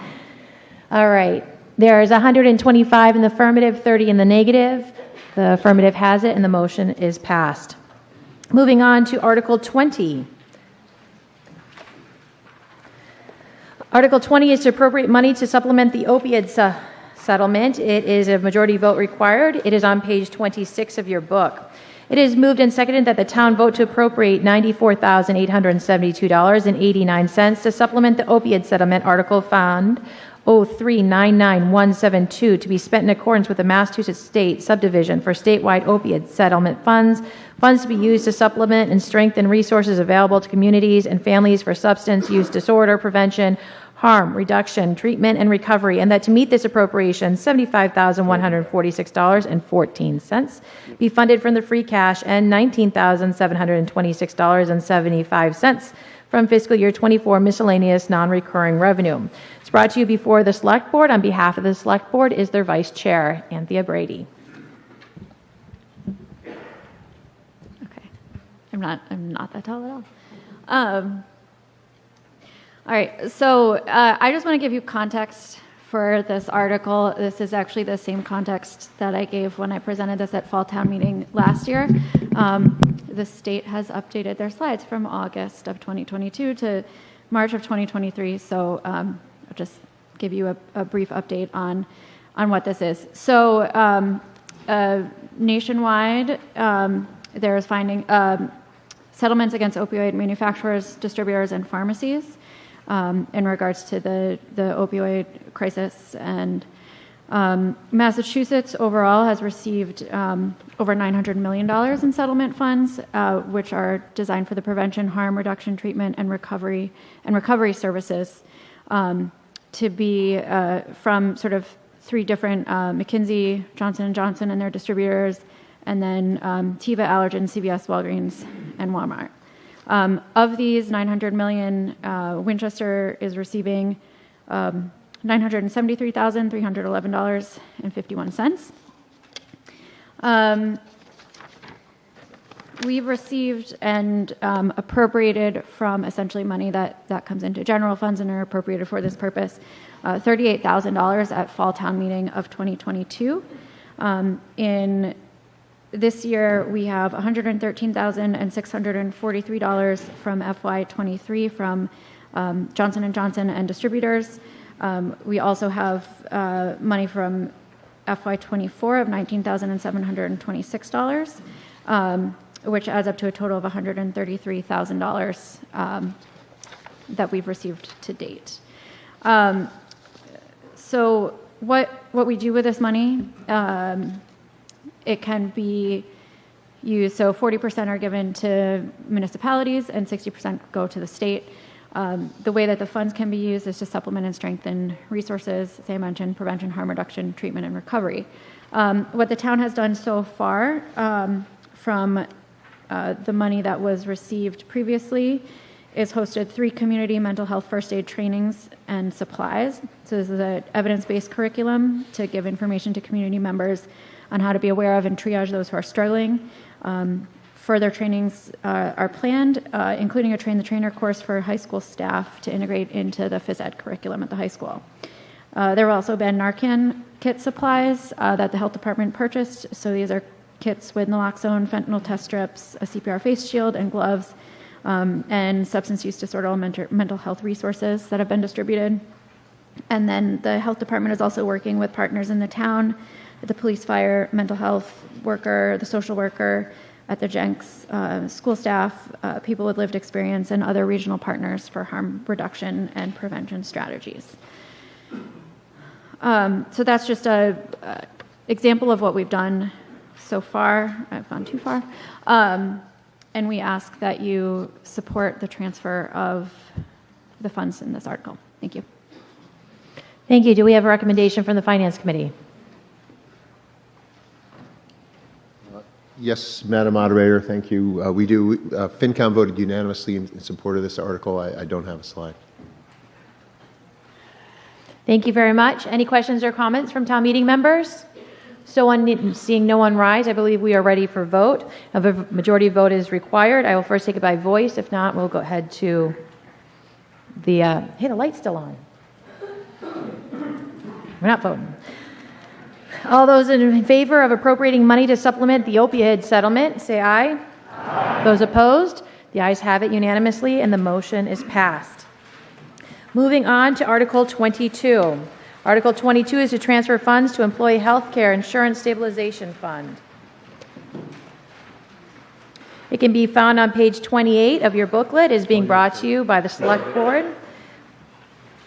It is moved and seconded that the town vote to appropriate $1,008,085 from free cash to the Employee Health Care and Health Insurance Stabilization Fund established at the spring 2022 town meeting in accordance with Mass General Law, Chapter 40, subsection 5B. On behalf of the Select Board, their chair, Rich Mucci. Thank you, Madam Moderator. So I'm here to talk about the Healthcare Stabilization Fund and an appropriation as found in the motion. In the spring of 2022, this body created the Employee Healthcare Health Insurance Stabilization Fund and appropriated $275,000 into the fund. The current fund balance is $283,514.62. In FY23, the health insurance budget had a turnback of $1,212,230.42 due to the change in health insurance providers from Harvard Pilgrim to Maya, Blue Cross Blue Shield. As you can see, historically, we've had health insurance turnbacks dating back to FY14. We believe at this point that creating the Healthcare Stabilization Fund is a good resource in order to help balance the budget every year. The health insurance premium number comes in late in the budget season. And we recently adopted a set of guidelines governing recommendations for these transfers. We believe the money that we're getting in turnbacks this year due to the program change is kind of like a one-time payment that we're going to get. We think it will be hard to make up the difference, the Select Board does, in future years. So we're asking for this one-time large appropriation to fund the stabilization fund in accordance with our policy. So we adopted the guidelines most recently. We committed to reviewing turnbacks from the prior year health insurance budget each fall and considering appropriation of those funds from free cash into the stabilization fund. The fund balance does not exceed 10% of the current fiscal year health insurance budget. So that's what our policy is. Why fund the entire 10% now? To be prepared. Like I said, we're unlikely to see an opportunity to max out the fund balance in the future. The health insurance costs are variable depending on plans' performance in previous years. It would assist in budget projections, knowing that it's fully funded, may help delay an operating override at some point. The funds were always earmarked for health care costs anyway, so we're just keeping them earmarked for that purpose. And this is also a staff recommendation. In addition, I've heard some people who are not in favor of this state that, if you look at our historical rise in healthcare costs, they average around 4%. Historically, yes, that's true, but there have been years where we've had 7%, 9% increases. And I think we've been lucky, and we were fortunate to be able to switch plans last year to assist in savings in this area. But an increase is coming. We know it is, and this will help as we plan for budget season to know that we have these funds available to pay for those future increases when they hit. Because, like I said, they happen, typically in the February time period when we're well into budget season, and a big hit like an 8-10% increase will significantly affect our budget planning. It could throw everything out of whack. So these funds they're safeguarded, they're segregated, and they're available for that very purpose. So please help us and vote yes on Article 22. Thank you. May we have a recommendation from the Finance Committee?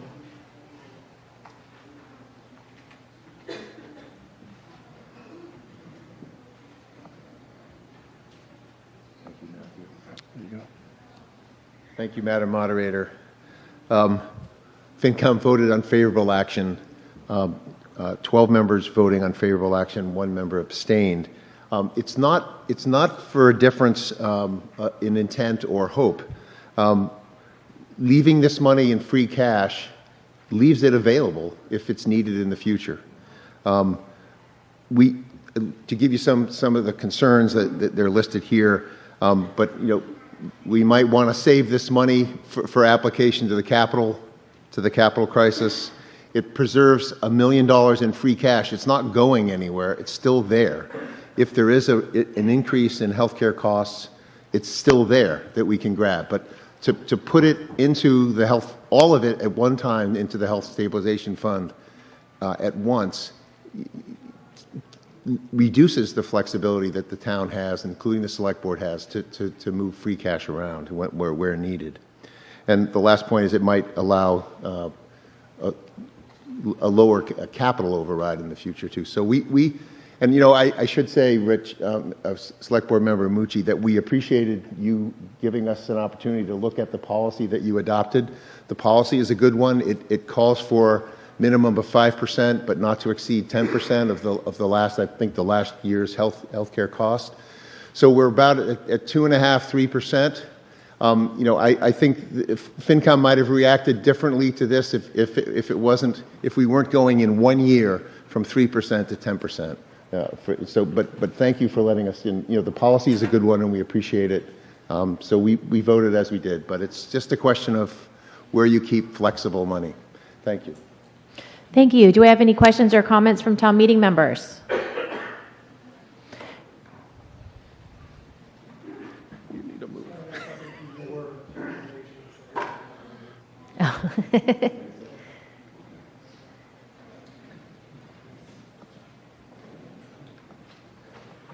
Peter Scheimitz, Precinct 5.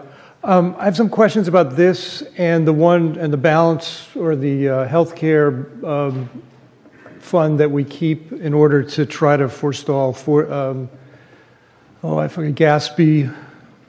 I'm sorry, I've forgotten all the names of things. OPEP, there we go. I headed that committee too.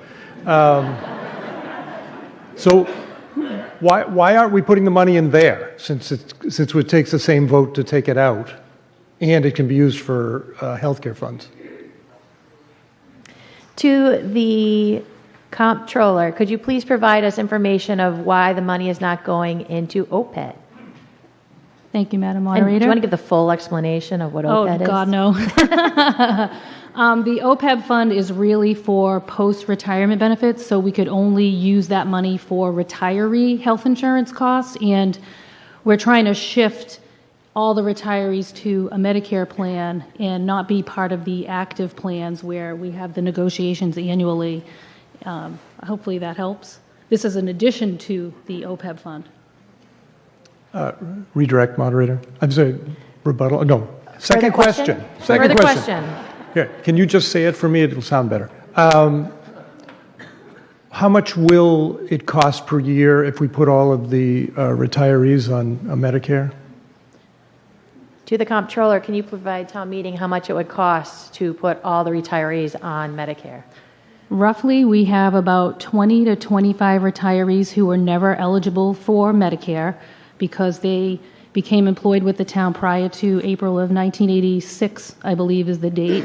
So they were never eligible.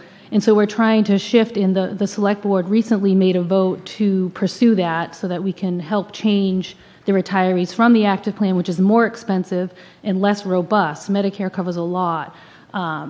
And so that would probably cost, I think we averaged between like 100 and 130, and that was at the max to buy these retirees in, because it does come with a penalty, because these people have never contributed. However, it's a benefit, it's a win-win for both the town and the retirees, because it costs less for them, costs less for us, and hopefully they will understand. It's a tough population to reach out to. A lot of the retirees have been retired for quite some time, and we really are going to help them. The HR office is going to call and contact, I believe they already have, each individual retiree that this impacts, and hopefully we can get through to them that it's a benefit and not a detriment to them. Thank you. Sorry, I follow. I was looking for. Yeah, I was looking for what is the overall cost to the town? See, what the question I'm having is, if we can use these funds only for retiree health care, if we put it in the OPEB budget, then what is the town actually pay per year? Because since the money's money, it's fungible. So if we pay, so once we've got it in our budget and we pay for the cost of OPEB, we've also saved money that we can then use for the active employees' health care. So my question is, what is the town paying per year for all of the retirees? That's a good question. I know in total it was about 12 million last year in total, and the retirees probably make up maybe 30% of that. I'm not entirely sure. And I want to clarify, the 130,000 is the additional cost to move the retirees. It's not the full cost of their premiums. But I don't know the split off the top of my head, but the actives are more expensive currently. Yeah, so this is not a question, but so the point is, I would vote against this and have the money moved into OPEB, because we get the advantage of appearing to be funding OPEB, even though we're really not, and we get all of the bond the benefits in the bond market and maintaining our AAA bond rating, because we are addressing OPEB again. Not that we really are, because we have this intention to be able to take it out, but as long as we're putting it in there and not taking it out, then we are beginning to fill up our unfunded mandate under OPEB. Thank you. Further on the question? Yes, through you, Madam Moderator. I'm intrigued by the difference between the Finance Committee wanting flexibility and the Select Board wanting this in this dedicated fund. And obviously this couldn't have been a new problem. We must have had to address changes in healthcare in the past. And how did we deal with it before we had this fund? Was it a problem going to Springtown meeting that we need the money in this fund? I guess I'm just unclear over the problem we're solving. Thank you. To the Comptroller, Mrs. Ward, could you please provide town meeting information on how we addressed employee health care and health insurance prior to spring 2022 funding? In relation to setting up stabilization funds, these are savings accounts where I believe Moody's looks favorably when we put money aside to pay for future liabilities. And in this case, we already know that the healthcare costs are going to increase. So putting money aside to save for these increases really gives us the stabilization. It stabilizes our increases so that we're not using free cash for operating budgets. It's really looked frowningly upon to use your free cash to balance what is an operating cost, and we should have that built into our structure. But putting money aside when we have it available, it's just a better planning tool. And free cash, yes, we could always vote at the Springtown meeting if we didn't have enough money to increase the health insurance budget, or to propose an increase on the yellow sheet, which is our operating budget worksheet that we use at town meeting. They're both valid options. However, the stabilization fund lets us put money aside when we have it for the specific purpose of overall health insurance costs, including retirees. Does that help? So I guess, so it's more for bonding than actual impact on health insurance, right? Well, it's not just for bonding. It's just to encourage saving money for things that we know are going to cost more money in the future. And it's a reserve, basically. It's another reserve. Further on the question? Thank you, Madam Moderator. Town meeting members, I've been on this side both as a member of Finance Committee and Chair, as well as being on the Select Board and Chair there. One of the issues with health insurance is that we normally don't get the premiums for what it's going to cost the town until around March, sometimes April. That is when the yellow sheet and all of the financial plan for Springtown meeting has already been done. So getting a $500,000 or $1 million surprise in March or April is a problem. And in the past, the way it's been handled, if we didn't have the money at Springtown meeting, is by cutting benefits for employees and cutting benefits in very short period of time with very little runway. Of course, if costs go up 10% 2 years in a row, yes, we might have to make adjustments to the plan. But what this allows is that if we get a bad surprise in April, we don't have to cut that, or we don't have to take from somewhere else at Springtown meeting, because we have this fund that gives us a year to figure it out until the next year and until the plan. So I'm going to vote yes on this. Thank you. Thank you. Further on the question? Thank you, Madam Moderator. My name is Milin Chong, Town Meeting Member, Precinct 4, also former, I'm still on Finance Committee, but I'm speaking as a Town Meeting Member and was a former Chair. If you look at the data that Mr. Mucci put up, since FY14, that'll be about 9 years ago, we have turned back money every single year. That tells you that we planned it really well so that we didn't need money each one of those years. We had extra money. And I trust in that planning, which has happened for 9 years, to go forward, how well the town, the staff has planned going forward so that we don't need to put this $1 million aside. And it's there, it's in free cash if we need it for some reason. But I trust that that work will go forward and we'll continue to do just as well and have at least enough money, if not more than enough, like in the previous 9 years. So please vote no on Article 22. Thank you. Further on the question? Thank you, Madam Moderator. Town meeting, just wanted to affirm what Mariano had indicated to you. And I think it was back in 2018 when we were on the board, and we did get a 15% increase that year in our health insurance premiums. And getting that in March and having to figure out in a very tight budget year what to do is hard. And so our solution at that point was to make a plan change.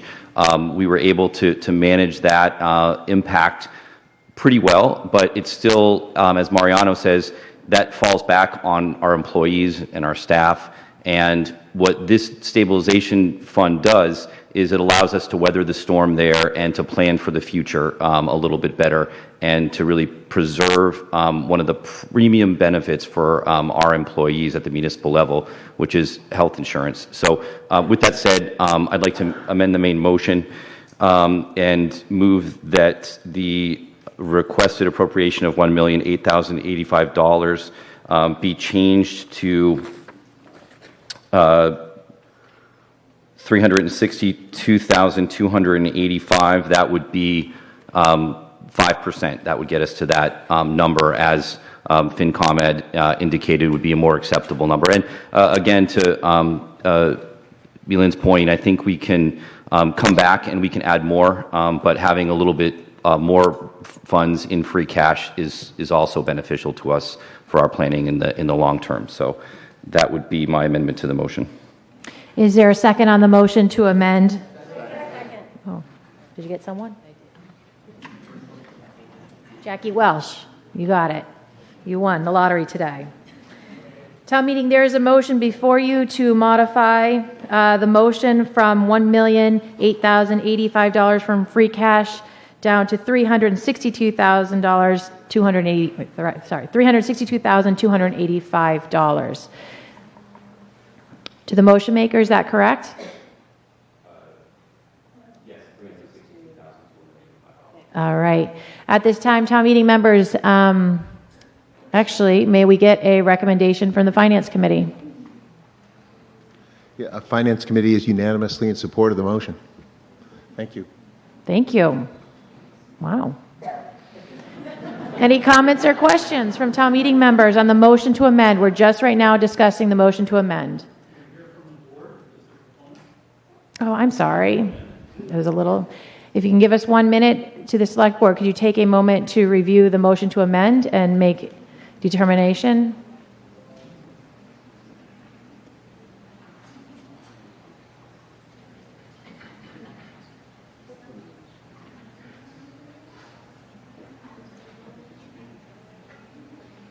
Do, do, do, do, do, do.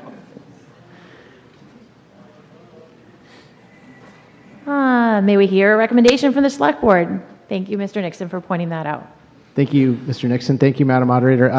The select board voted favorable action on the motion to amend. Thank you very much. Seeing no one else rise, I'm going to take a voice vote on the motion to amend. If it's not unanimous, we'll go to our clickers.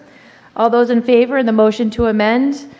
Aye. All those opposed? The ayes have it, and the motion passes. Any questions or comments further as we return back to Article 22 as amended? Thank you, Madam Moderator. Diabjurius, Precinct 8.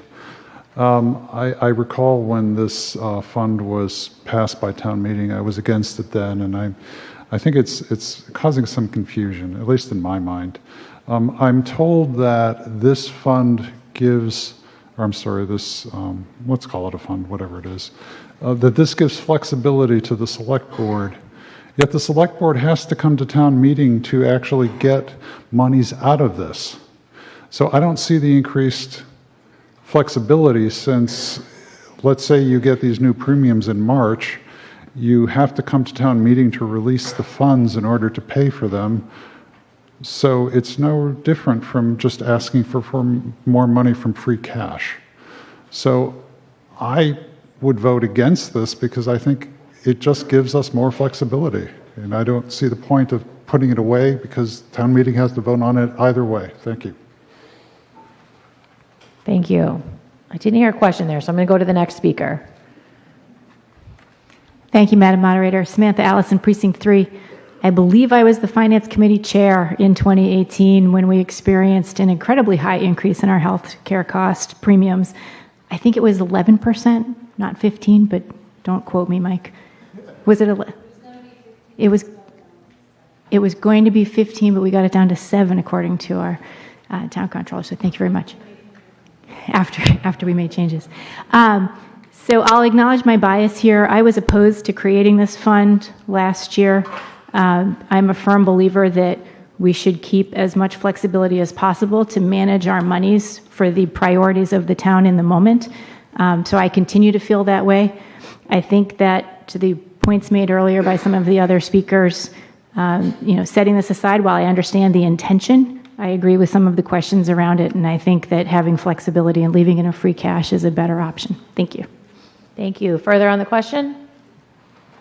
Madam Moderator, Dorothy Simboli, Precinct 6. I was just wondering if they could put the slide back up that shows the turn back.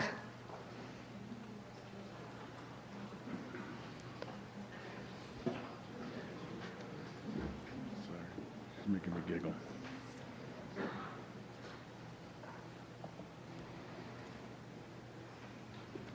Full screen, please. Yeah. We do a slideshow. There you go.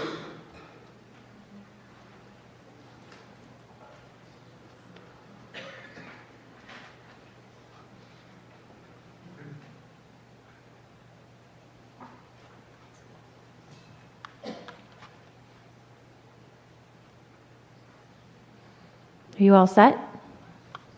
Yes, thank you. Thank you. Further on the question? Candace Van Aken, Precinct 4.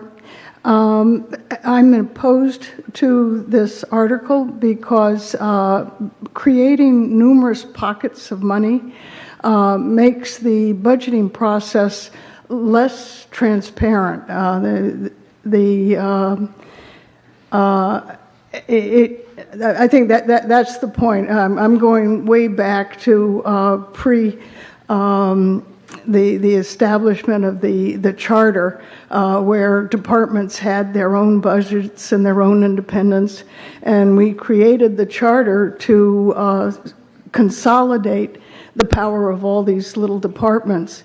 And it seems that with the creation of these numerous funds, we're gradually breaking down that consolidation. So I'm opposed to the article. Thank you for your comments. Seeing no other town meeting members rise, I believe you are ready for the vote. A 2/3 vote required. We are going to use our clickers. Don't click it till the light turns green. If you are in favor of transferring funds to Employee Healthcare Insurance Stabilization Fund as amended, which is amending the amount from $1,008,085 to $362,285, you would hit the green button for yes.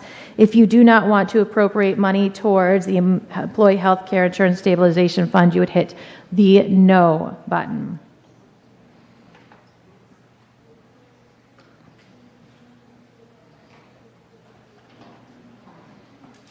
Requires a 2/3 vote.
Yes. Madam Moderator, as I examined that evidence, I realized my vote wasn't registered. Okay, can you please tell me how you register your vote? Voted yes. Mrs. Dolan, correct?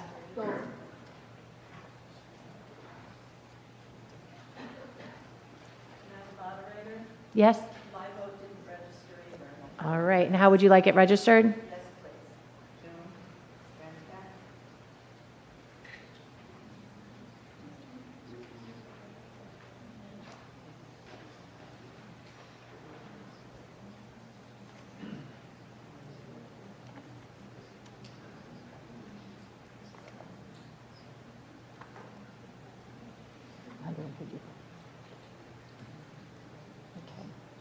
All right, I believe all town meeting members' votes have been registered at this time. 154 having voted, 103 required for adoption.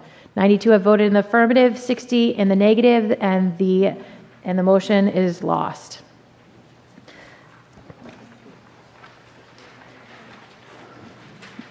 Moving on to Article 24, we are now next going to go into a round from the Finance Committee. Article 24 has 3 motions. I'm going to ask the boards and committees to review all 3 motions, and then we'll take them up individually for voting purposes and also for questions and comments. Article 24's goals is to transfer funds to supplement or reduce the fiscal year 24 budgets. It's sponsored by the Finance Committee. The first motion requires a 2/3 vote, and the second and third motions require a majority vote. On behalf of the proponent, we will hear from the chair of the Finance Committee. Thank you, Madam Moderator. With respect to Article 24, these are regular motions that happen every year at Fall Town Meeting. We make adjustments to previously approved budgets in the spring to just match actuals with budgets. The first motion moves 18,270. I'm sorry, I should tell you, FinCom votes unanimously on these all the time, every year. The first motion moves $18,000 from approximately from the Capital Stabilization Fund to funded debt. Second motion moves $11,000 from free cash to the DPW expense item, and the third motion moves $100,000 from free cash to the FY24 DPW Public Works account. The $100,000 I should explain a little bit more. The additional cost of recycling at the transfer station is the reason for that $100,000 change. And I talked to the DPW. We reviewed this with the DPW director. These are unavoidable costs. These are adjustments that we are kind of stuck with. So these motions, as I said, each year, Stacy does all of our work for us. The controller sends us these three motions every year. These are routine, and we urge favorable action. Thank you. Thank you. May we hear a recommendation from the Select Board? The Select Board unanimously voted favorable action. Any questions or comments from town meeting members on motion number 1, which is moved and seconded that the town transfer $18,273 from the Capital Stabilization Fund established under Chapter 69 of the Acts of 2002 to the fiscal year 24 funded debt insurance Department 7120 expenses. Seeing no one rise, we'll try voice vote. If not, we will go to our clickers. All those in favor of motion number 1? Under Article. All those opposed? The ayes have it, and the motion passes unanimously. Moving to motion 2 is moved and seconded that the town transfer $11,000 from free cash to the fiscal year 24 Veterans Services Department 5420 expenses. Any questions or comments from town meeting members? Seeing no one rise, all those in favor? Aye. All those opposed? The ayes have it unanimously, and the motion passes. On motion 3, it is moved and seconded that the town transfer $100,000 from free cash to the fiscal year 24 Department of Public Works, Department 4100. Any questions or comments? Seeing no, What was the original budget? Thank you. To the Finance Committee, can you please provide the original budget number that was in the original fiscal year 24? Thank you.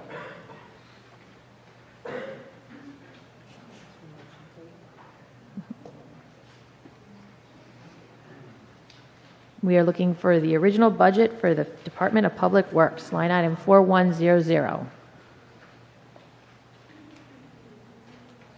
a race between Jeff Calabrese and To the comptroller, do you have that number? We'll take it from the comptroller. The comptroller is our winner.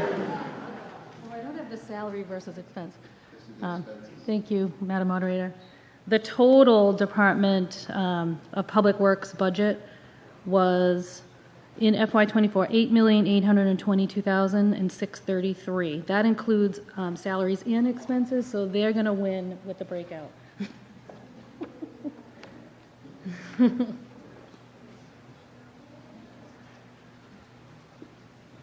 The breakout was for personal services $5,579,840, and for expenses $3,223,293.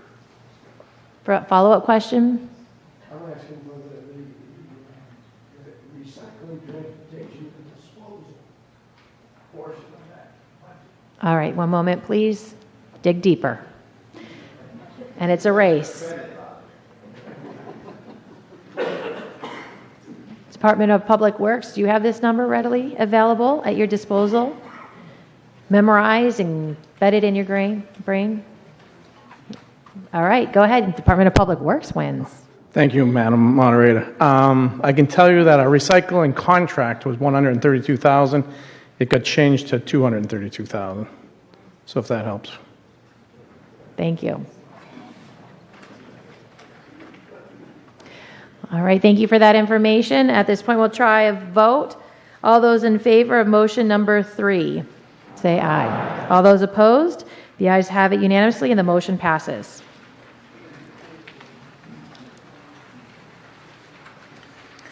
Moving on to Article 26, which is to transfer funds from the recreation retained earnings to supplement or reduce the fiscal year 24 budget. This is on page 32 of your booklets. It is moved and seconded that the town reduce the Recreation Department's receipts for fiscal year 24 by $287,232 and fund the budgetary shortfall by use of $287,232 from retained earnings as printed in the warrant. This requires a majority vote. On behalf of the sponsor, we have the chair of the Finance Committee. Thank you, Madam Moderator. FinCom's recommendation is unanimously for favorable action on Article 26.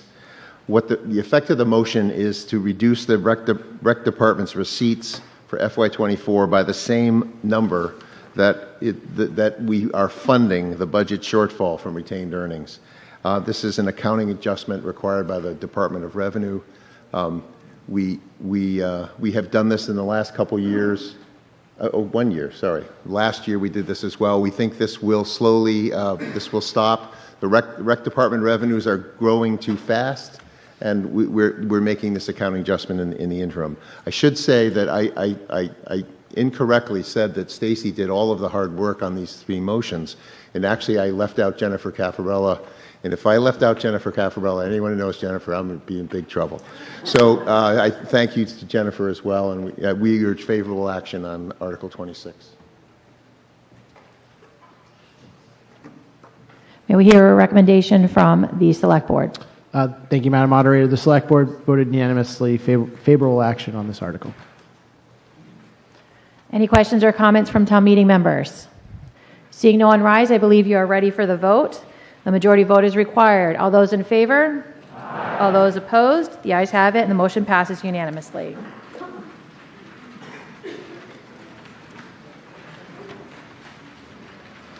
We are moving on to Article 29, which is a citizen's petition to amend Chapter 2, Section 4.1, Code of Bylaws.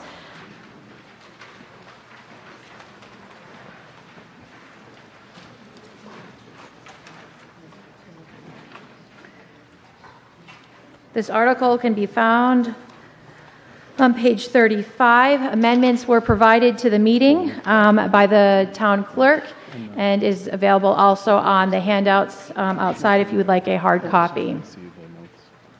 Oh, 1 second. If you're going to have them, it's going to be down here. We couldn't get the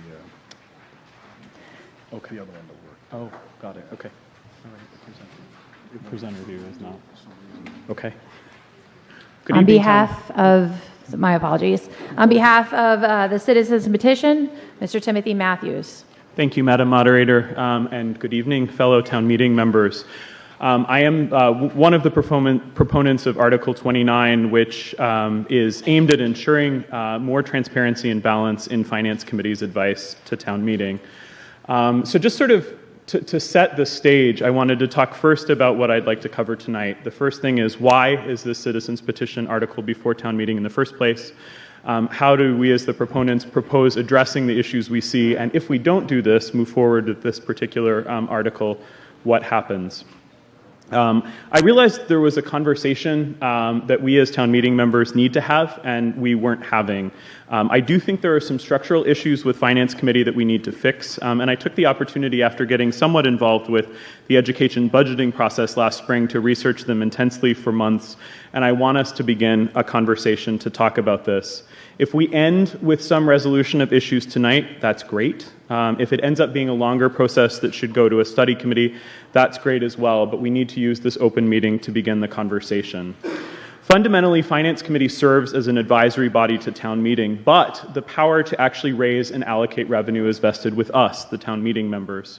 The mission of Finance Committee is to provide balanced advice and analysis for town meeting members' benefit, and also to guard against any financial malfeasance that might exist in the town. Obviously, there are other controls as well, but this is one of the key places where controls are placed upon the way we allocate money. Finance Committee is not intended to be a policy-making body. I've heard a lot, the word independence used a lot over previous months, and that word does not actually mean freedom for oversight or critique. It means ethical and balanced conduct and advice provided to town meeting members. Now, Winchester's, we've seen this in a couple of different formats over the past couple of years, but Winchester's financial resilience has actually consistently overperformed modeling and expectations. The particular chart that's on the screen right now comes from the FinCom presentation to fall 2021 town meeting, and you can see that obviously, the two different scenarios that were presented here had very different outcomes from where we find ourselves in terms of our free cash position here in fiscal year 23 moving into 24. Again, last spring, we saw another example of how we've consistently overperformed versus the models that have existed. Obviously, there were 3 projections provided, and we've actually even exceeded the optimistic projections so far in looking at how much free cash there is. The town is now at a high watermark, and I want to thank Mariana Goluboff for providing this chart, but the town is now at a high watermark with free cash far above any prior estimates that we've seen. You can see that now we've actually inched up off this chart to 18.66%, which is substantially above any of the prior modeling. And I think we really need to start asking the question of whether this is the right amount of free cash and whether the decisions that we're making are actually aligning, especially in the context of this capital crisis that's being talked about a lot, with Winchester's reserve policy. Another issue that I've run into in sort of looking at this is the fact that FinCom membership is not currently guaranteed under the Winchester bylaw to represent all precincts in town equally. And what that really means is kind of an interesting thing, because obviously I don't think any of us believe that FinCom has to be perfectly representative of each precinct. Indeed, instead of that, what we're really looking for is making sure that when human factors come into play, we have a balanced group of folks from all across town that actually are able to speak to the particular concerns that come up in their neighborhoods. And as you see here, we have one precinct in particular that's incredibly overrepresented in the membership of FinCom. Whereas, I'm coming from Precinct 1, which, we've had quite a bit of turbulence over the past year. I mean, for those of you that have tried to drive down Cross Street and looked at the playground article that we voted on previously, there's been a lot going on in our precinct as well. And I think it's important to have everybody's, when we're making human decisions for the actual humans that live in town, make sure that there's an equal number of people from across town represented at tables where decisions are made. Now, I'd like to also look at what other challenges we face. The current Finance Committee bylaw language is actually out of step with the majority of Massachusetts communities. There's an increasing gap between the sort of closed-off deliberations of Finance Committee and the broader sense of town meeting. When I tried to get some more information about school committee last spring, I actually found out that Finance Committee was discontinuing the public recording of their meetings, and also there was a tremendous backlog in terms of the minutes that were provided. So it was really hard as a town meeting member to try to get more of a sense of what was going on, particularly around deliberations on schools. And I think we also suffer from the fact that though our bylaw says that there should actually be written analysis on articles delivered in advance to town meetings on specific financial matters, we haven't really been receiving that advice in a written format, which I think would allow us all to prepare better.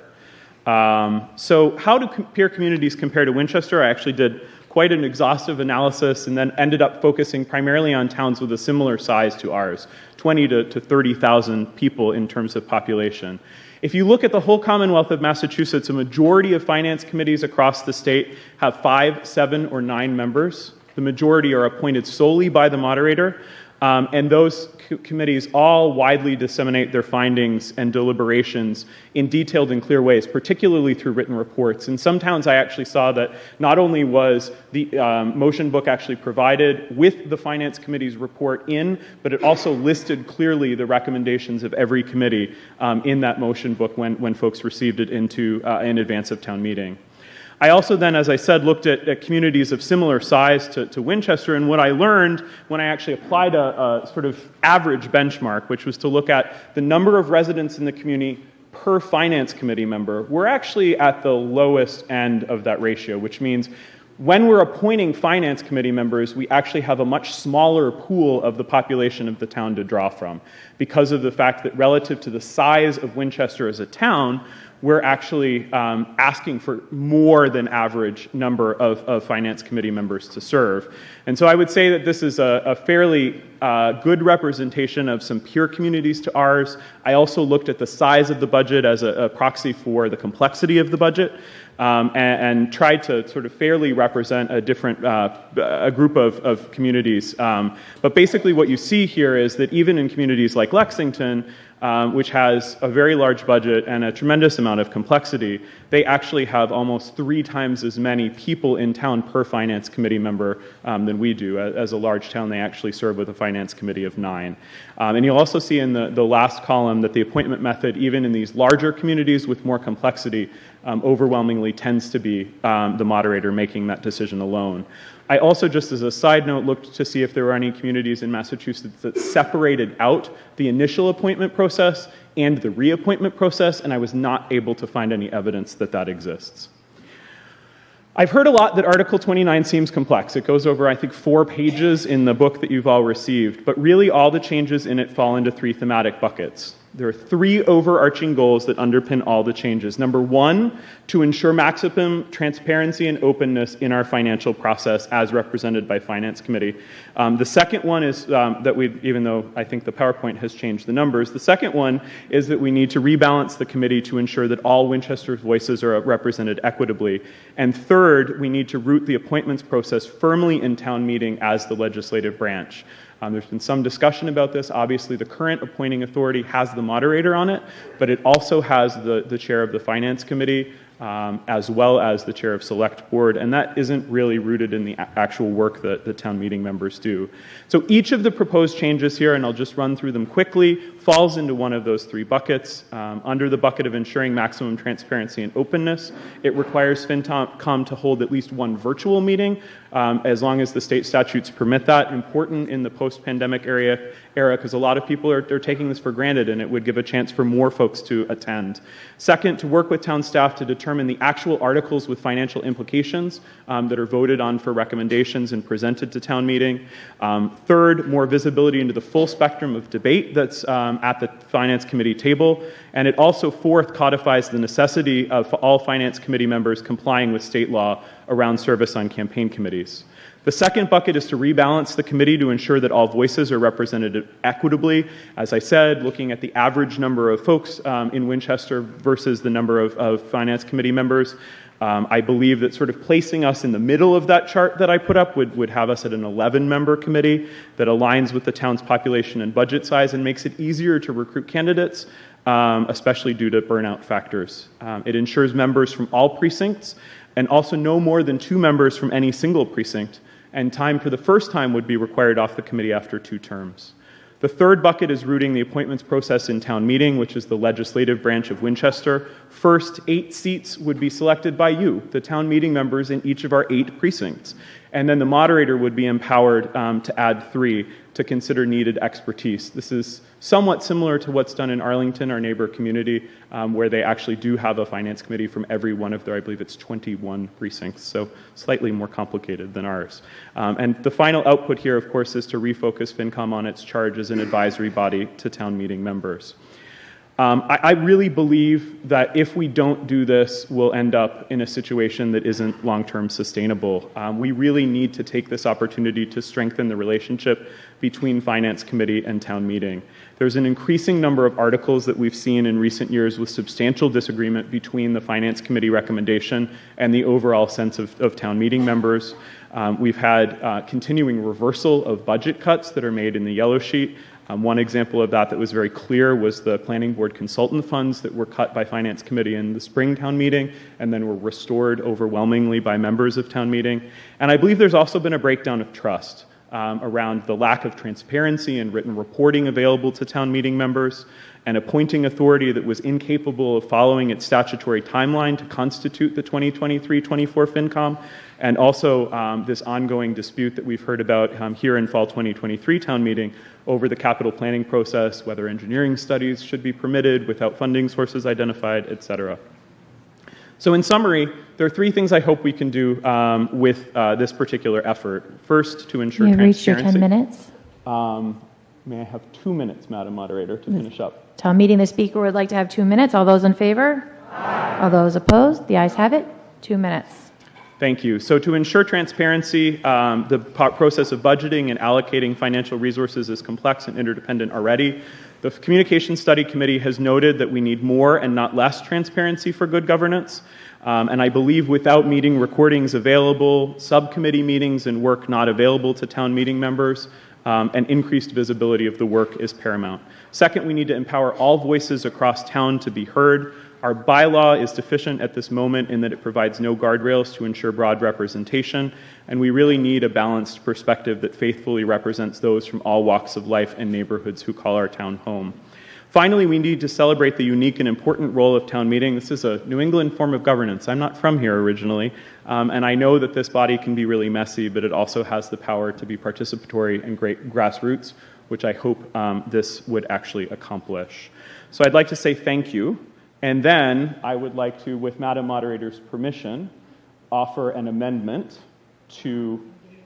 Yes. You can't make a motion to amend because I haven't read it in, but if you let me now, I can now read it in because I have the document. Thank you. So to all town meeting members, the handout you received is stated revised Monday, November 6, 2023. It is moved and seconded that Section 4.1 of Chapter 2 of the Town of Winchester Code of Bylaws be amended as documented on your document dated Monday, November 6, 2023. It is now in place. You can make a motion to amend. Okay, so... Point of order, that's not been available. Is that available? It was available. People picked it up on the first night of town meeting. Here. It's that? No. You have it. We don't have a slide. Matt, do we have a slide on the revision? No. I don't But believe we the do. slide is up, but there's not a text of it. Right. We've not seen it. We've never seen it. So, Madam Moderator, if I may. Yep. Can you please proceed with your motion? So what I believe we need to do, at your discretion, is there are two things that are at issue here. The first is that there was actually the corrections that were made as a result of my conversation with the Government Regulations Committee, which have been on the table since Monday night a week ago. And I will leave it to your discretion as to how you would like to handle that, because that would need to have the 7-day notice period waived in order to be made part of the motion. I would also like to make a motion to amend Article 29 separately from that.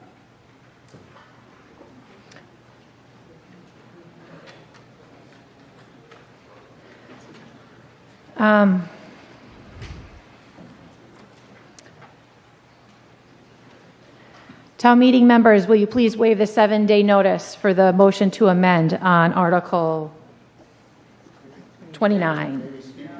No, it's not FinCom's turn. No, to the motion to waive the notice. Usually we just go to right to vote to waive it. It was on the table for town meeting. It was a handout. All those in favor? Aye. All those opposed?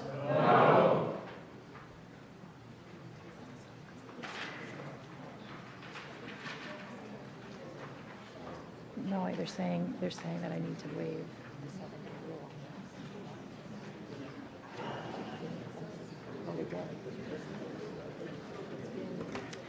Town meeting, actually, it has been over 7 days since we commenced, so it's in order, actually. Okay. The motion to amend, you're bringing up to my attention now. Can you Correct. please describe what the motion to amend is? So the motion to amend removes the existing language of Article 29 and replaces it with the language that you see in a slide on the screen. which is to establish a Finance Committee study committee. And I just want to be clear that this is not related to the discussions that the town clerk has had with us regarding bylaw review. This is a special case specifically related to Finance Committee. So instead of moving forward with the main text of the Article 29 motion, we would instead replace that language with the language that's currently shown on the screen, which would establish an 11-member study committee appointed by a mixture. So this is modeled on the language from the Communication Study Committee previously, where a mixture of town precinct members and the moderator would appoint folks to a study committee. So I'm offering this as an amendment to the motion. Give me one moment to consult with counsel. Madam Moderator. Yes. Point of information. Yep. There is a lot of confusion right now, I'm sorry, between that long presentation and what's going on in front of us. I think we all need a little bit of time to digest this amendment that is in front of us. I'm sorry, I have not seen it at all. I don't know if anyone else has. Point of information. Yep. If you give me a minute, I will come back to town meeting with some information.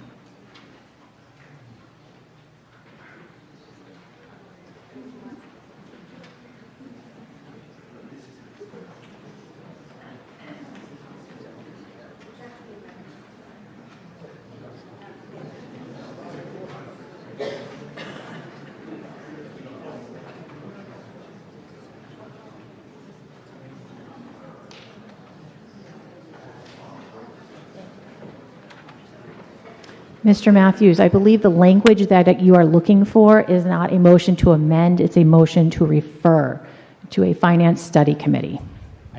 Is that correct? Yes.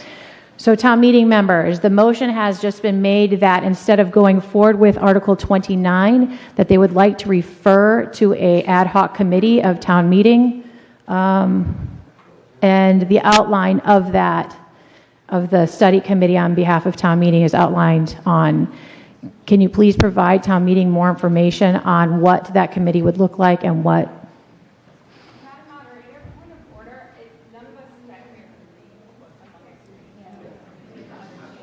Can you make it?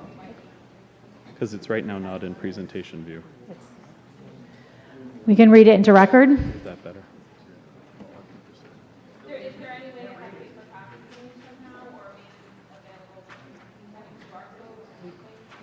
We don't have the ability to print it out. So this is a new kind of thing that's going on right now. So town meeting, usually, right, we vote, we make motions to amend, you usually can get, this is not actually a motion to amend, it is to refer Article 29 and the issues that he's presenting to a committee to be reviewed, to then come back. Fall 2024 town meeting. To come back to town meeting with recommendations on how to address some of the concerns. And if there aren't concerns, they'd come back and say there aren't concerns. I'm assuming? Correct. Yes. The proponent knew that he was going to do this when he asked for 2 minutes. We voted in 2 minutes. I do not see how he gets any extra time.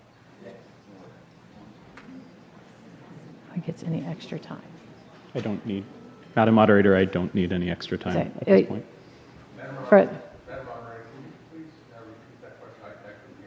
He asked that I don't give the speaker any more time. Mr. Deering? Madam Moderator, I've been a member of this body for 41 years, and I can proudly say that I've never had an issue with anybody in the Finance Committee, how they perform, and the proof of the voting is the financial statement, AAA board all these years. So, Will saying, if it isn't broken, don't fix it.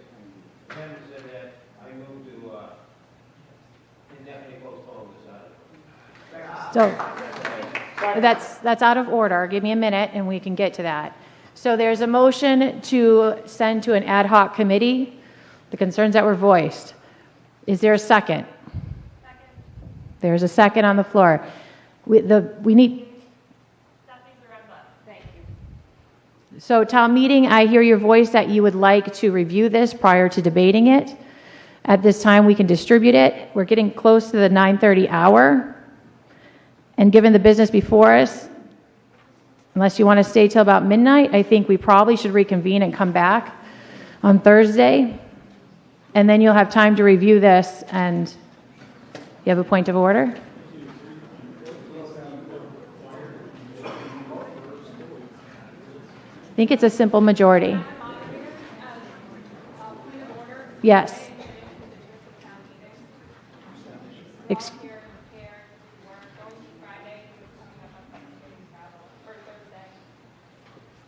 To the will of the meeting, would you like to continue all the way through the meeting this evening and go through every article that we have remaining? All those in favor? Yes. All those opposed? No.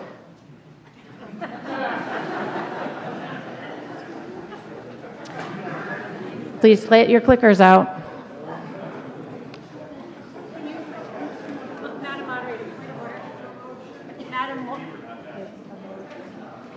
Madam Moderator, point of order. I don't know what I'm voting on, so can you just repeat what we're voting on right this second? We will once it gets up. The voter needs to get ready for it.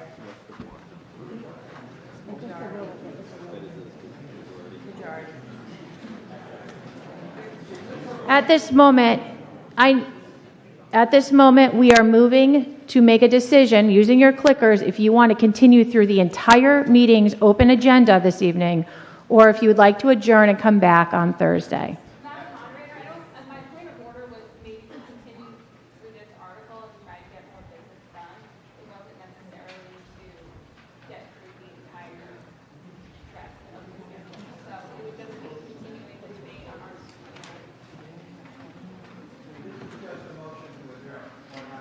Yeah, essentially that is what it is, and it needs a simple majority to pass or to fail.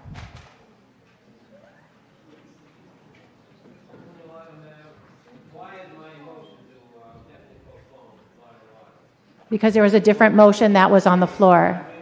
There's a different motion on the floor. The speaker had put on a motion to go to an ad hoc committee.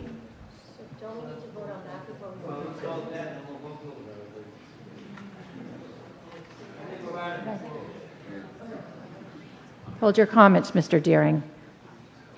So, sorry, Madam Moderator, just a point of order once again. Mr. Matthews put a point to refer to committee, and then...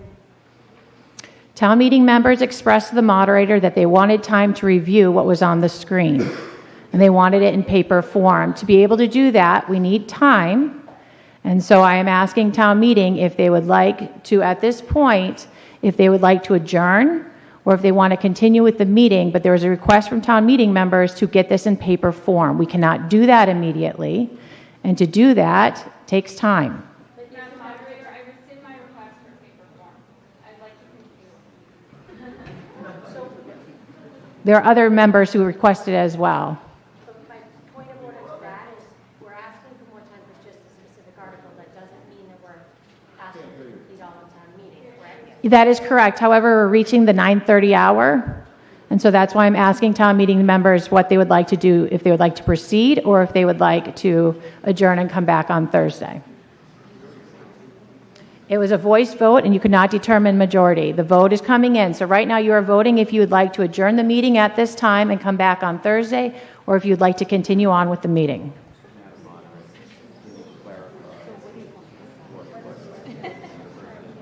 Yeah. A vote in the affirmative means that you want to continue the meeting. A vote in the negative means that you do not want to continue the meeting and you want to come back on Thursday. Point of information, Madam Moderator, if we vote to continue the meeting, may there be a later motion to end the meeting? Or if Yes. this motion, will it stand? You know, you can always, this town meeting can always override their own votes. I have a point of information. Yes. Is a motion to indefinitely postpone Mr. Matthews' motion now in order? Well, right now you can't talk about that because we have a motion. We're deciding to give it a minute, let this vote go place, and then we will.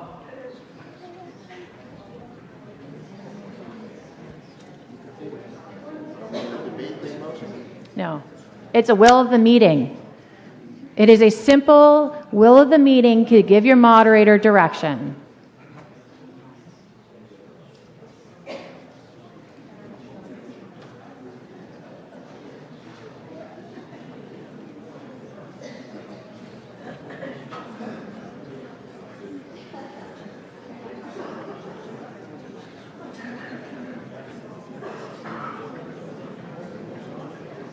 You have to take a vote of it. Okay.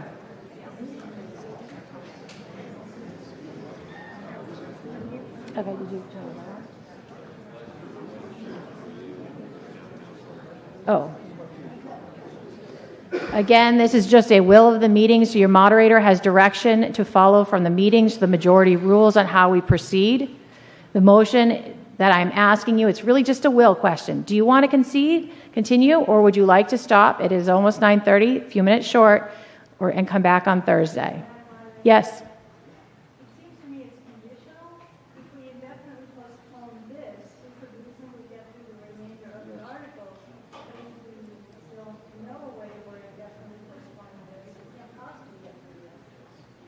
We also can't predict any of the articles it's just if you want me to proceed or adjourn, it's 9:30. It's as simple as that.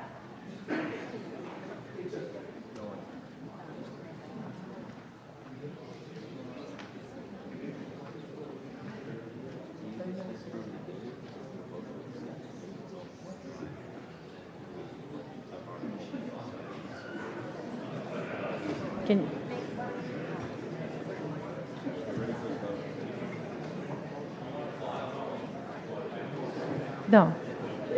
It is a will of the meeting. A vote in the affirmative means you would like to adjourn at this time and return.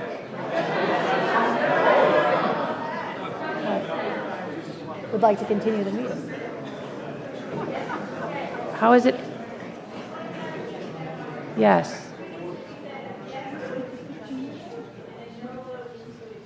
Yes. I will do it correctly.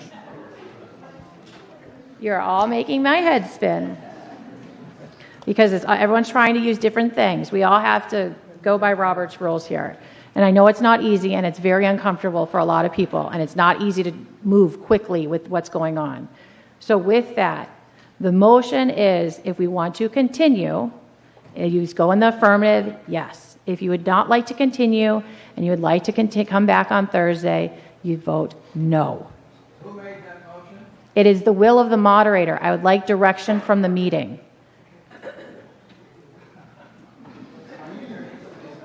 I took a voice vote, and no one it was unable to determine what the majority of the meeting wanted. Please turn the light on.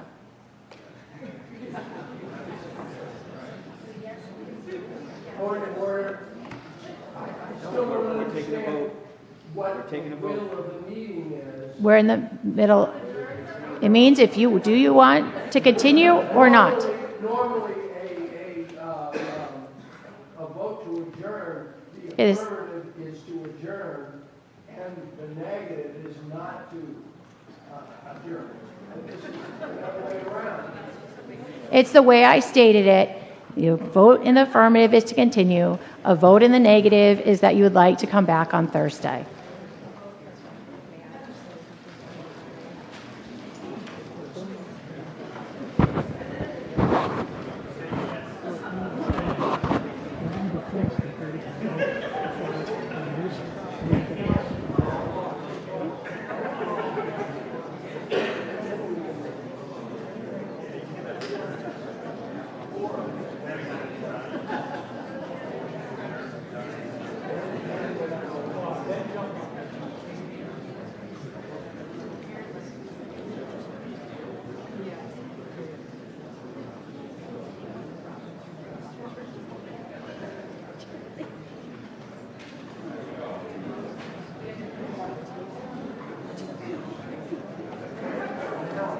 Thank you. To continue, we will continue as the majority has showed the moderator they would like to continue.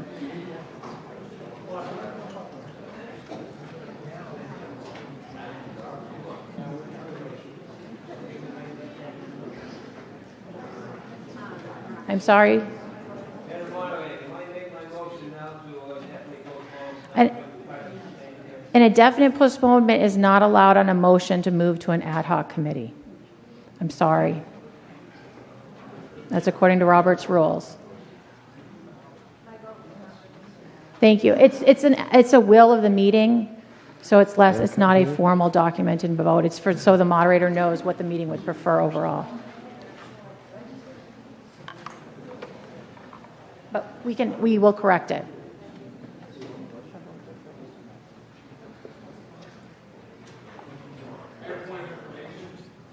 Was Article 29 opened as a motion? It was opened, and then it was turned to send it to ad hoc committee. How can that be turned into moving to ad hoc committee with an open motion? It's part of the procedure of how they can interrupt. Interrupted himself? Well, Robert's rules.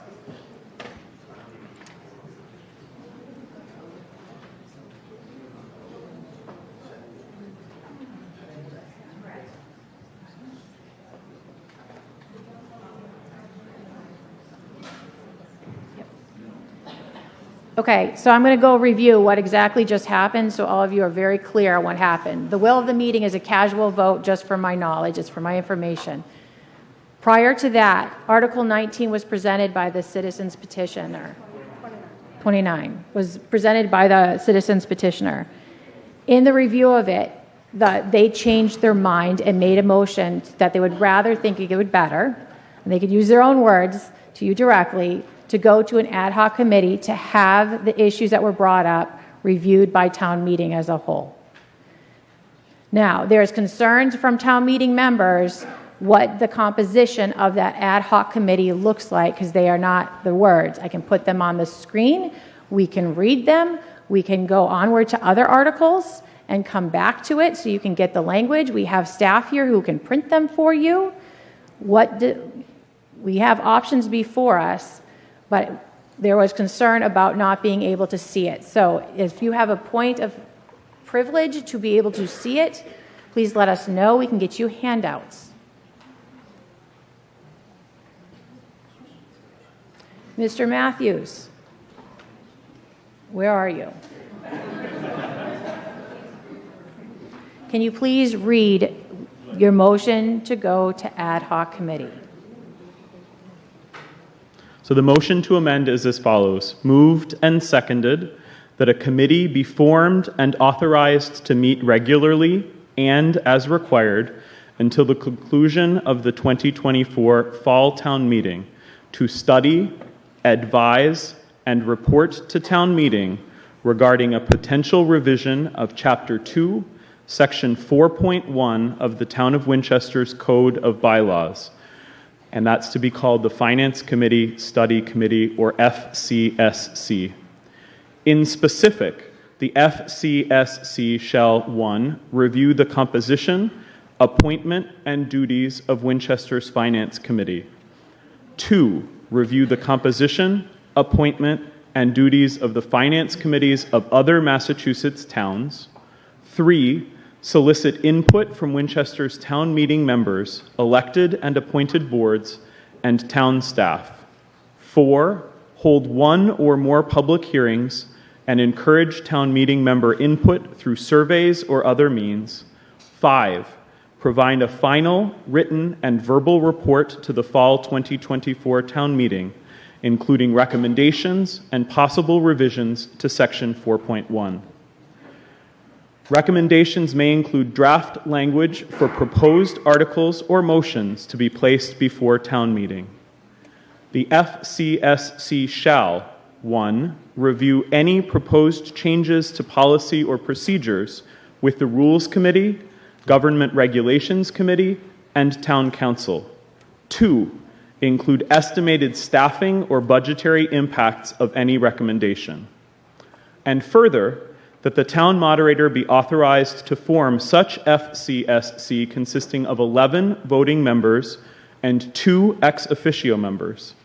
Voting members shall consist of 3 citizens at large to be appointed by the town moderator and 1 town meeting member or precinct resident from each of the town's 8 precincts, elected by a vote of the town meeting members from each precinct, and excluding from its membership the town moderator, select board members, and any current finance committee member.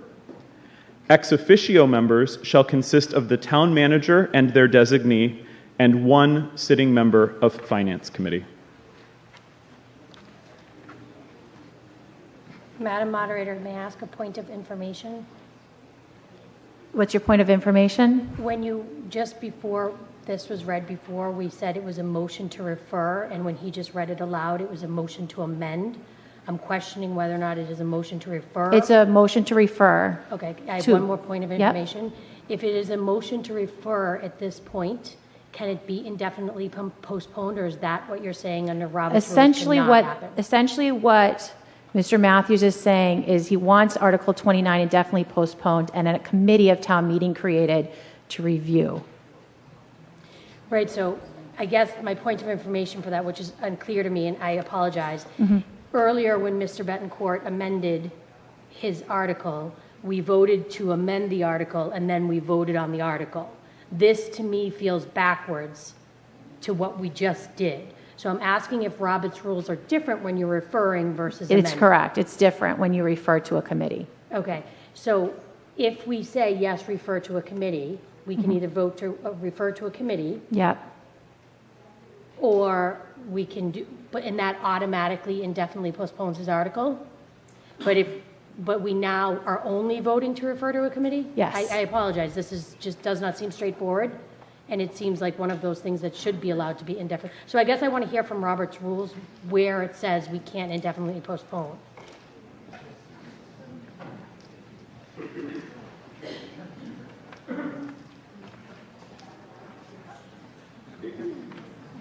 And how we know it's a point to refer versus amend.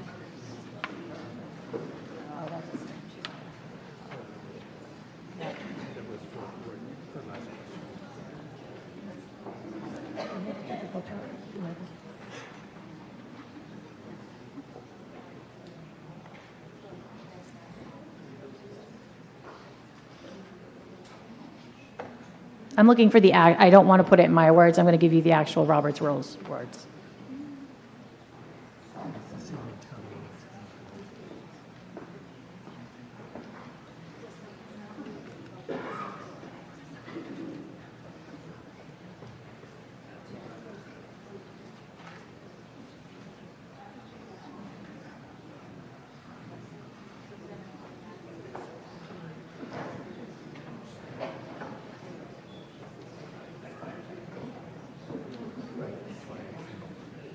Goes back to the main motion. If possible. Is referred. Yeah. So if town meeting were to approve the motion to send to a committee,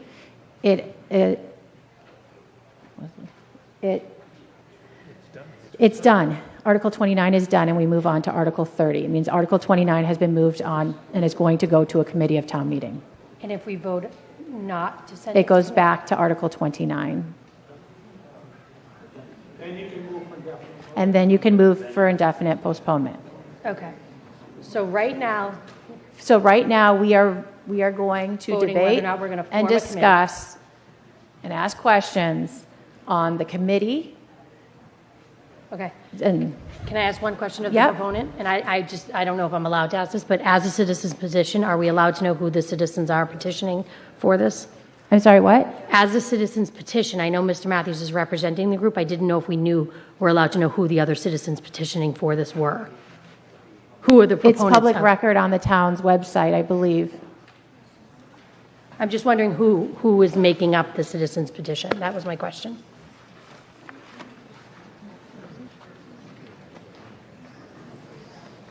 It's a public records request. It's on the town's website, I believe, on the town meeting. But it's Don't we normally like if the select board is? Yes, the select board is. it's not actually an appropriate question for right now. Point of information. If we're referring to a committee, I would assume that that meant an existing committee. This looks more like creating a committee than referring to a committee. So There is no committee in place right now to review Finance Committee. that's right, but this motion does not look like a referral to committee. It looks like a creation. It's what that committee would be. It's not a formal committee in our bylaws. Right, but we are following a path of voting, which is unusual, because we're referring to committee. But in fact, You're debating actually right now the things, though I would recommend you get to the microphone so you can give your recommendation. You're actually debating the motion on the floor instead of have a point of information. Do you have a question? No, it's point of order, Madam Moderator. Yep. I'm having a real difficult time following a lot of these points of order because people aren't at the microphone and I have a hearing problem. So if you could encourage people to step to the microphone, which I'm not doing right now. Town meeting members are struggling. Town meeting members are struggling to hear the motions that are being made. So if you could please come to the microphone if you have a point of order or a point of clarification versus speaking from your seat, because town meeting members cannot hear you. We'll also try to be better at responding. At this time, we are debating about sending Article 29 to committee. That is what is before us. Would you like to move the question? There is a motion to move the question. There has been no debate. It's out of order. Give it a few minutes. Next. Thank you, Madam Moderator. Stephanie Zaremba, Precinct 2. Thank you, everyone, for patience. This is obviously a little unusual. Thank you to Mr. Matthews for... Madam Moderator, could we be called to order, perhaps? Mr. Deering, it's your second warning. Stop it. There's police out there. I'll take you out. Thank you to Mr. Matthews, who put a lot of thought and time and research into this, and I think we will end up stronger for it. And I also thank you to the Finance Committee, past and present. You do a lot of really important, really hard work, and I think there has to be a disconnect, and it has to be something that we're identifying here. If you are all putting in so much work, I know how tired and burned out you are, I know how hard it is, and yet town meeting members are feeling sometimes not as well informed as they might like to be, or are identifying that there are questions or concerns. One thing I've noticed, and that the reason why I really do support this going to a study committee, is there's been a little bit of a change in the tenor in our dialogues over the past several years, where we've started talking so much more about numbers and we've stopped talking about people. And this is not a corporation, this is a community. We're not just here to, we don't have a fiduciary duty to maximize value to shareholders. We are all here. Like I feel very certain to say every single person is in this room because you care about your community, you care about your neighbors, you care about this town. And I don't feel like we are pulling that through as much as we used to. So, I know some people are kind of sitting here saying, what are these issues? Like, why are we doing this? This makes no sense. And so I'm just representing there are town meeting members, because I am one, who do feel like something isn't quite right anymore. And I very much am in support of us. This doesn't hurt anything. Take a year, see what everyone thinks, see if there are issues, study it, study what other towns are doing. And if after that we come back and nothing changes, we'll be stronger for it.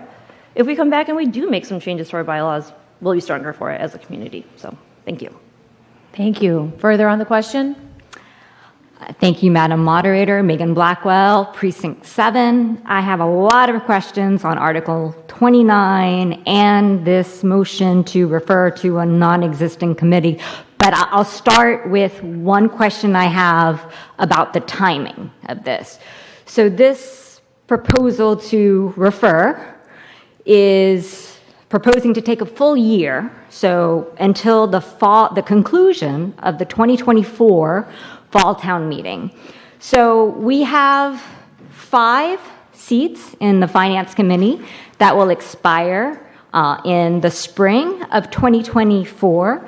And with this magnifying glass that is proposed, I am very concerned that we will have no applicants, and maybe that will obviate the need for such a committee. But I'm really concerned about the timing because of its impact. Thank you.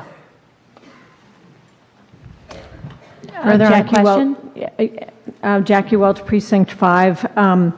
First of all, I wanted to thank the proponents for their time and dedication to town.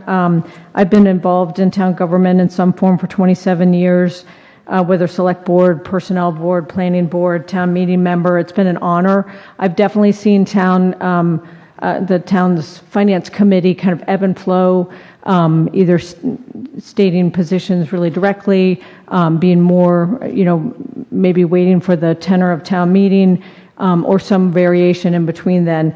I guess for me, I wanted to just sort of comment that for me personally, I don't view the FinCom as simply a function or part of town meeting.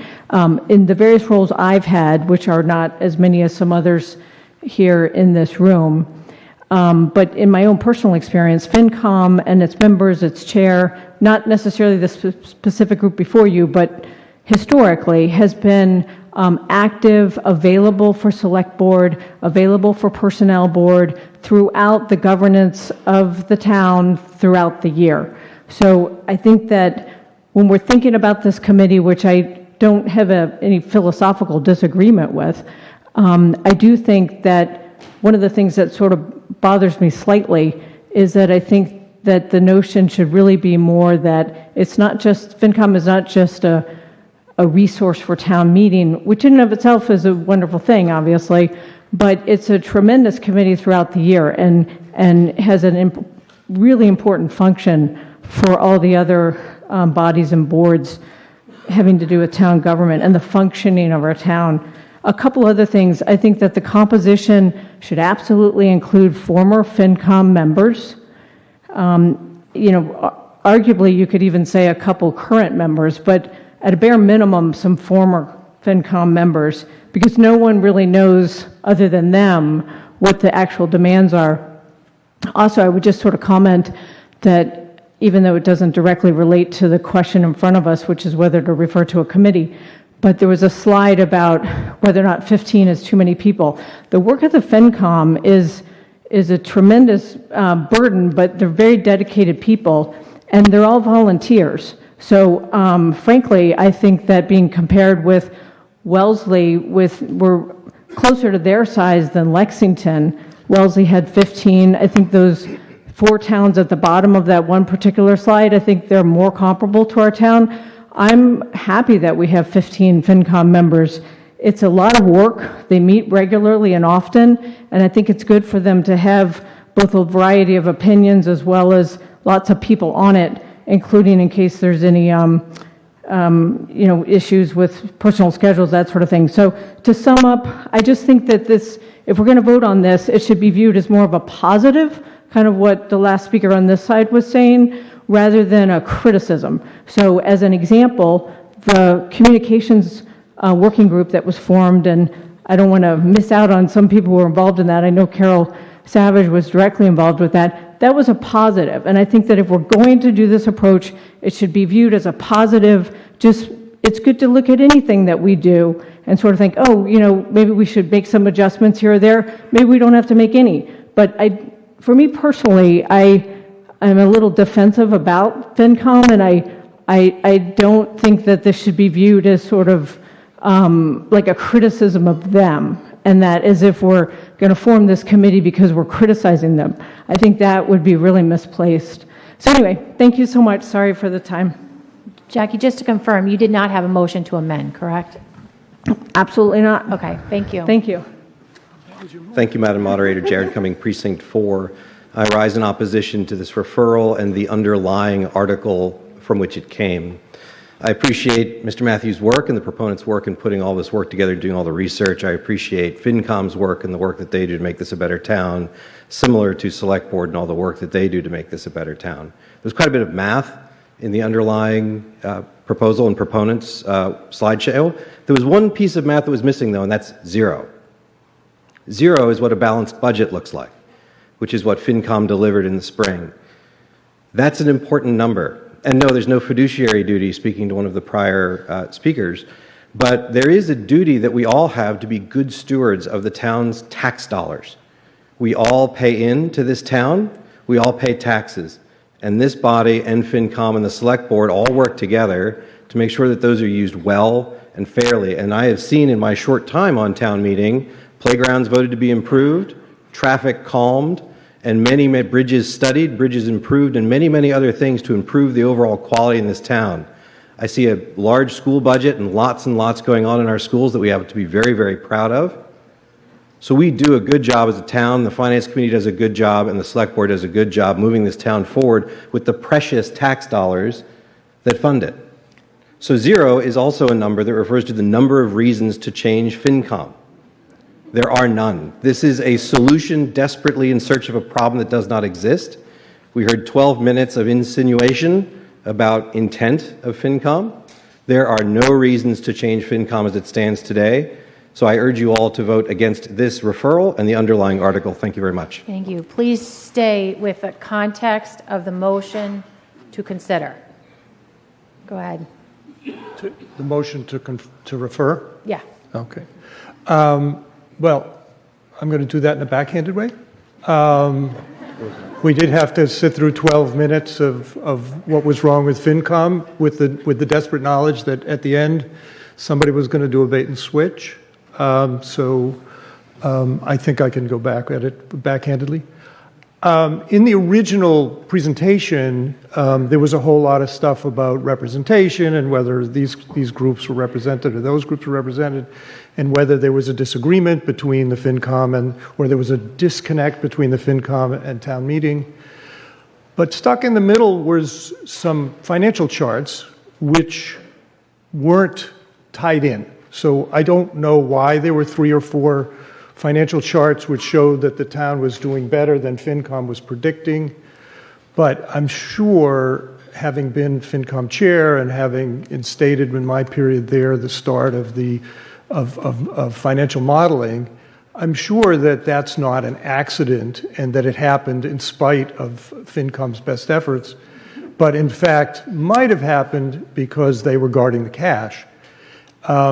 But the thing that made me most nervous, that made my FinCom former chair spidey sense go absolutely ballistic, was when he started talking about how free cash is growing. Now, if people had come to the meetings when I was chair, they would have heard the term stinking pile of cash.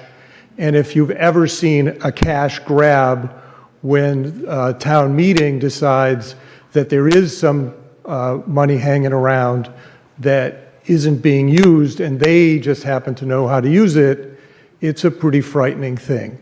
And that's, when I saw that graph, what I saw was a group of people who were saying, the money's building up in town is getting a little cushy, and we want to spend it.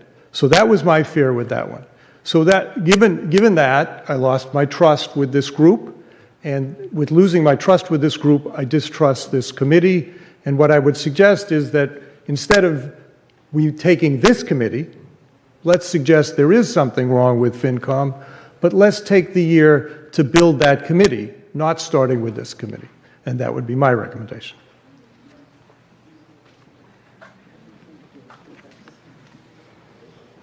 Madam Moderator, Dorothy Simboli, Precinct 6. I apologize for not bringing up these 2 points of order sooner, but I had to use the microphone.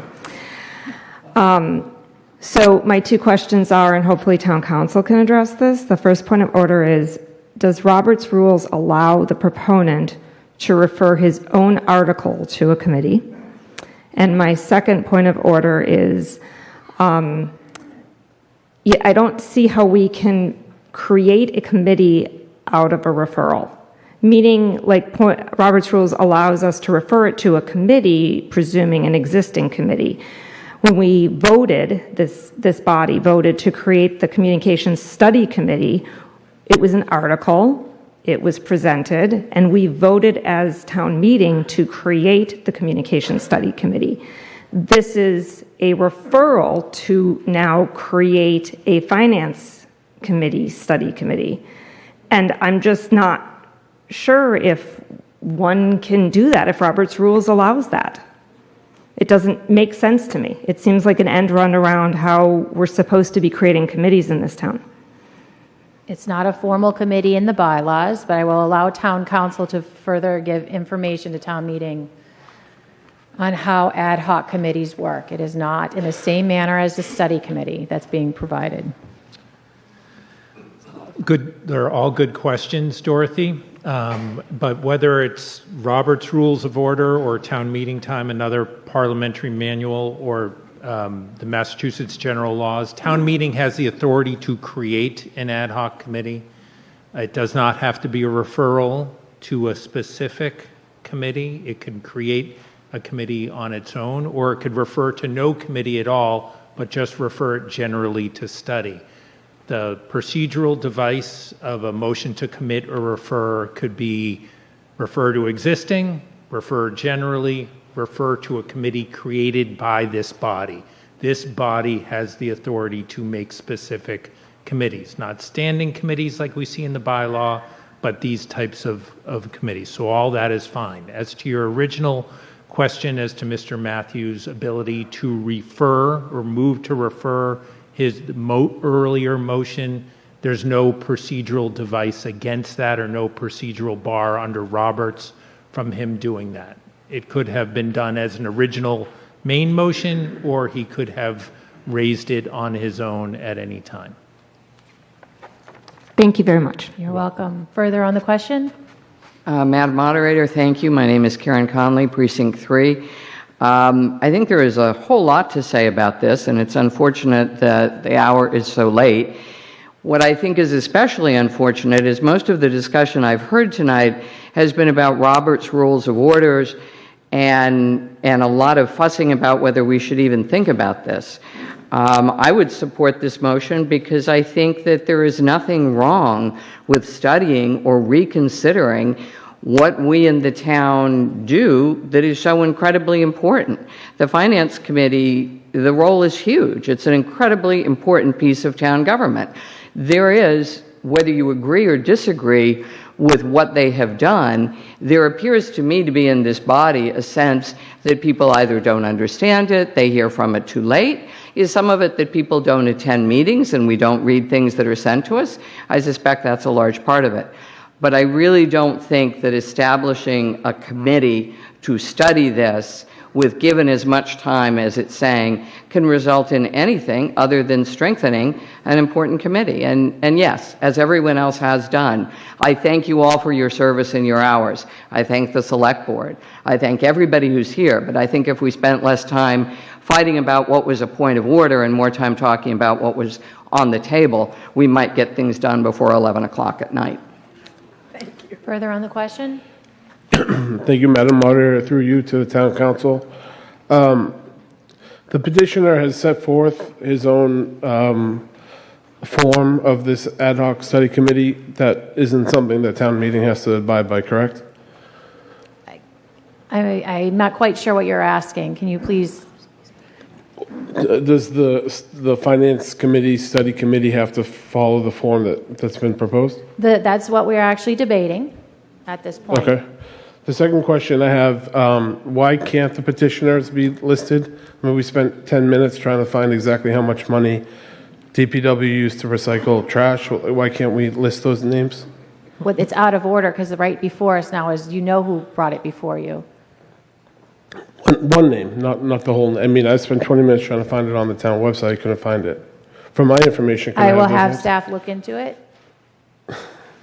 And lastly, they don't have it. They don't have it. Lastly, I just want to remind town meeting that we don't have a financial responsibility to our shareholders, but we do to our taxpayers. Thank you. I'd like to move the question. Second. Move the question requires a 2/3 vote. It is non-debatable. If you take your clickers out, we will make the motion. We'll do the vote. A vote in the affirmative means that you would like to stop debate and move immediately to voting on the question before you. A vote in the negative means that you do not want to stop debating to send to committee. A 2/3 vote is required.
All town meeting members vote all registered correctly.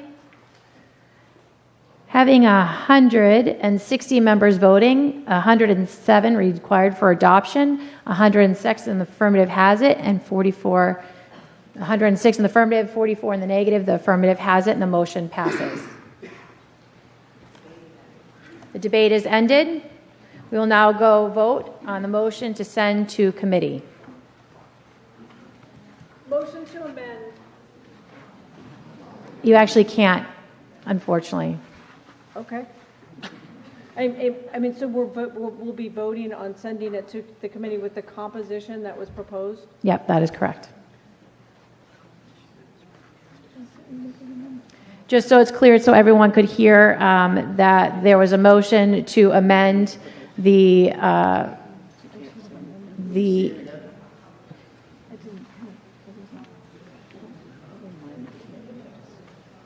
oops, it went back on its own. It's got a mind of its own.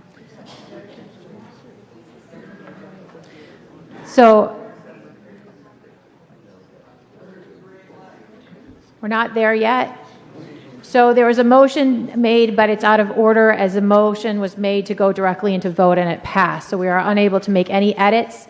We are now going to be voting to send Article 29 to a committee. The committee's formation is defined down below, that voting members shall consist of 3 citizens at large to be appointed by the town moderator and 1 town meeting member or precinct resident from each of the town 8 precincts elected by a vote of the town meeting members from each precinct and excluding from its membership the town moderator, select board members, and any current finance committee member. Ex officio members shall consist of the town manager or their designee and 1 sitting member of the finance committee.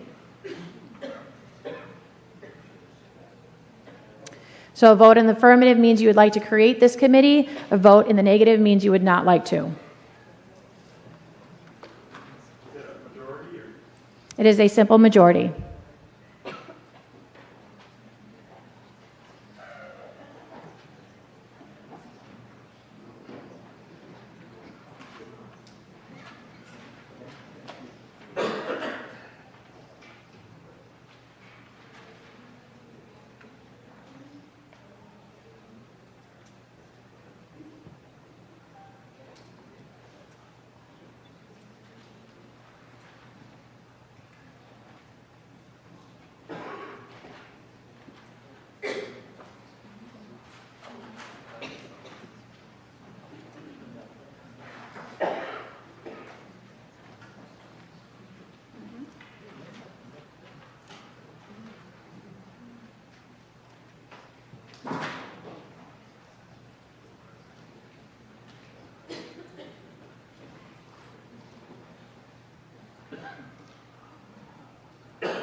We have now scrolled. Is everyone's vote registered correctly? Seeing no one rise, 62 in the affirmative, 95 in the negative. The negative has it, and the motion is lost. Returning back to Article 29. Mr. Deering, you would now be in order.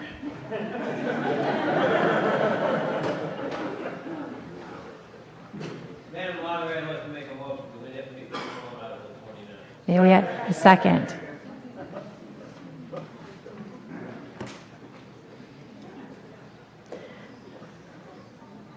Boards and committees.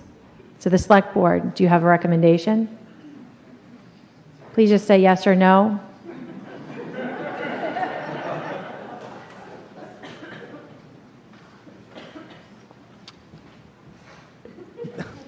I had to think about it for a second.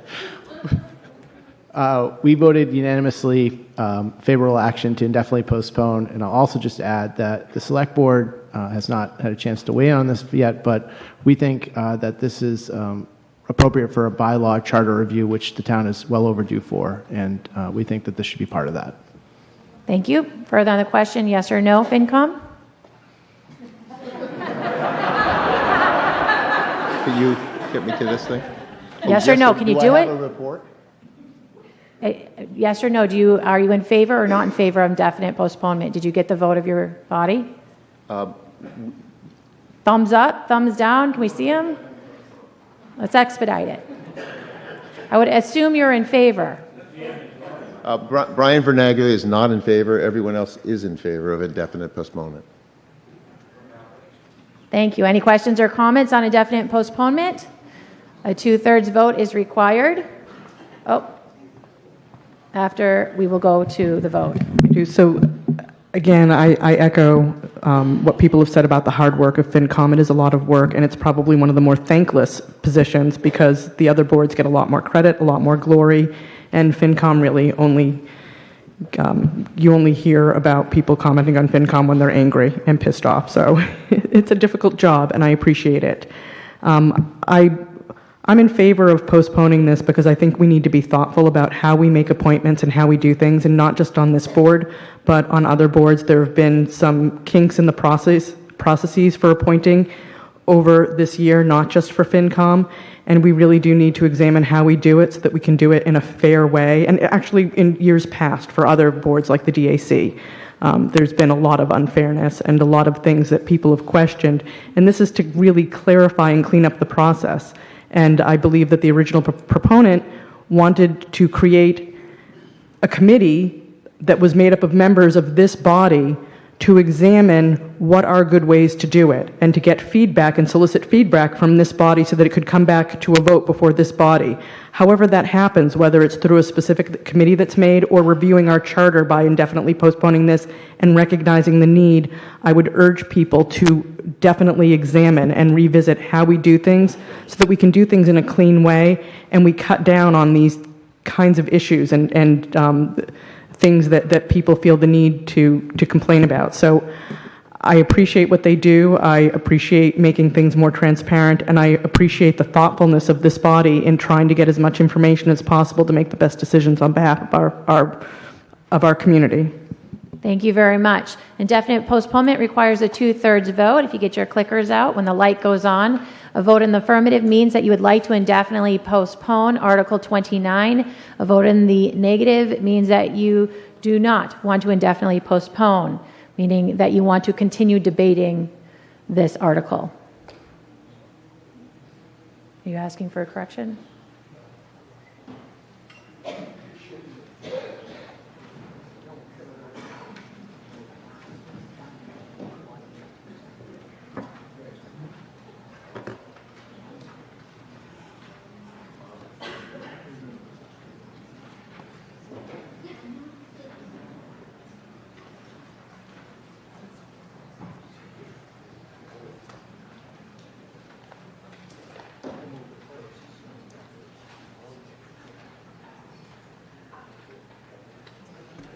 Two-thirds, yeah. No, it's two-thirds.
Everyone's votes registered correctly?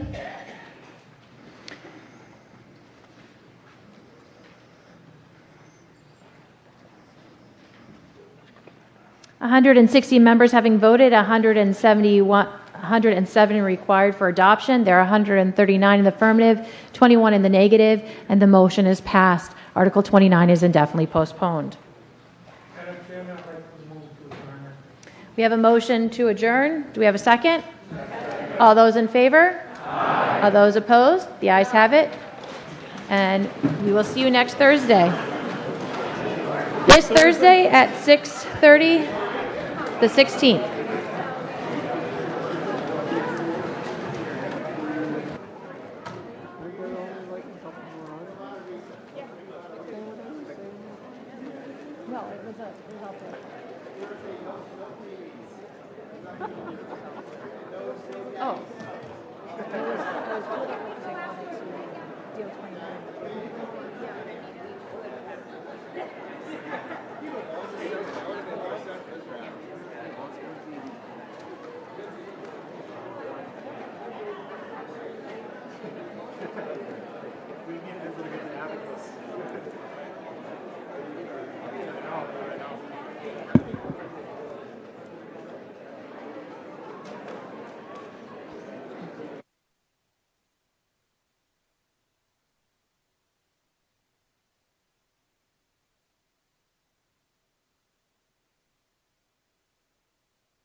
Good evening once again, ladies and gentlemen. I'm Alan Iden here at the Winchester High School, and we are covering here at WinCam the third session of Winchester's Fall Town Meeting. Despite attempts by the moderator, we were not able to wrap up the Fall Town Meeting, and we'll meet again on Thursday. So let's recap what happened tonight. We opened with comments from the moderator stressing civility at town meeting, the importance of the legislative branch, being this town meeting, and she said she is here to encourage civil participation. Moving on to Article 11, which was $155,000 to purchase a piece of land in the Waterfield parking lot downtown from the MBTA. That piece of land is actually the entrance to that lot next to the adjacent building. It is necessary for the development of the lot. That was passed for $155,000. We heard a presentation on some of the problems here in the high school with the original 1970 part of the building that was not demolished during the renovation a few years ago, during the reconstruction rather. There are flooring issues and there are problems with concrete and the crawl spaces under. These issues seem to be accelerating, and there are some instances of rebar coming through the surfaces. So the $100,000 was not to repair these, but do an engineering study to find out how much it was going to cost and what's involved in repairing it. That was passed. Article 14, and again, if you notice, we skipped some of the articles. Several of the articles, about 10 of the articles, were passed on a consent agenda at the beginning of town meeting. So they are essentially, town meeting did not consider them debatable, or did not anticipate debate on them, rather. Article 14 was to accept a Mass General law that says that rental income that the town gets from school property that is not in active use can be spent without further action by the school committee for the upkeep and maintenance of any school property. That passed. 17 was to appropriate $50,000 received from Eversource for their use of the property on Davidson and Washington Street parks during the reconstruction and for improvements to the parks. That was just to appropriate the $50,000 received from Eversource, and that passed. Article 18 was an article to appropriate up to $3.5 million, which was an estimate for solar panels for the rebuilding of Lynch School. some yelling down on the floor. Not sure what's going on down there, but we heard that Lynch is going to be an all-electric building, striving for net zero energy use. The work would include solar panels and the structural issues to support and to utilize the solar panels, such as conduits. Federal incentives are only available for owned, not leased panels, and that would be about $800,000. We heard the excess energy generated in the summer can be credited on town's future energy bills. 2 out of 3 current panels on town buildings are producing excess energy. That was passed overwhelmingly. Article 19 was an article to authorize the Select Board to enter into a power purchase program should the bids for the solar panels exceed the $3.5 million that town meeting just authorized. That also passed. Article 20 was to $94,000 to supplement the opioid settlement fund. Again, that was money that was received by the town, deposited in the general fund, and needed to be appropriated for the intended use. That passed. Article 22 was about $1 million to transfer to this healthcare stabilization fund from free cash. The Finance Committee voted against that. They said they wanted to keep the funds in free cash, that this reduced the flexibility to be able to use free cash. There was a motion to amend it to $362,285 to maintain a 5% fund. That passed. However, a town meeting member made a motion to keep all the money in the free cash for maximum flexibility, and that failed. Article 24 was just some housekeeping articles to move some money from the capital stabilization fund to debt interest, from free cash to veteran services, and from free cash to DPW. All of those passed. Article 26 to increase the Recreation Department funds by $287,000 to match their revenues. They are an enterprise fund. That was passed. And the most contentious articles of the evening was Article 29, a citizen's petition to amend the Code of Bylaws for the town, to change the structure of the Finance Committee. I won't go into the details here, but he said this Finance Committee should provide balanced advice, should be balanced across, the composition of the committee should be balanced across precincts. He said the Finance Committee has not provided advance information to town meeting or minutes of their meetings. Their recommendations should be in the motion book, the proponent said. And he claimed that we are out of step with other towns. There was a motion, actually the proponent made a motion to amend his article to not change the bylaws, but refer it to a study committee for presentation to the fall town meeting. That failed. It got a little convoluted at that point. First of all, the town meeting had to take a vote to decide whether they should continue, and that involved some debate too. And finally, whether the moderator had the right to do that, which she did. And finally, there was a motion to continue the meeting, even at the late hour. And finally, the motion to amend the original motion, the original Article 29, to refer to a study committee failed. And then there was a motion to indefinitely postpone Article 29, which, as you just saw a few minutes ago, passed. And that's where we stand. Town meeting will reconvene this Thursday to hopefully finish up its business, beginning with Article 30. We'll be here for that coverage, and we invite you to come back here Thursday night. We thank you for staying up till this late hour. For all of us here at WinCam, I'm Alan Iden. Have a good night.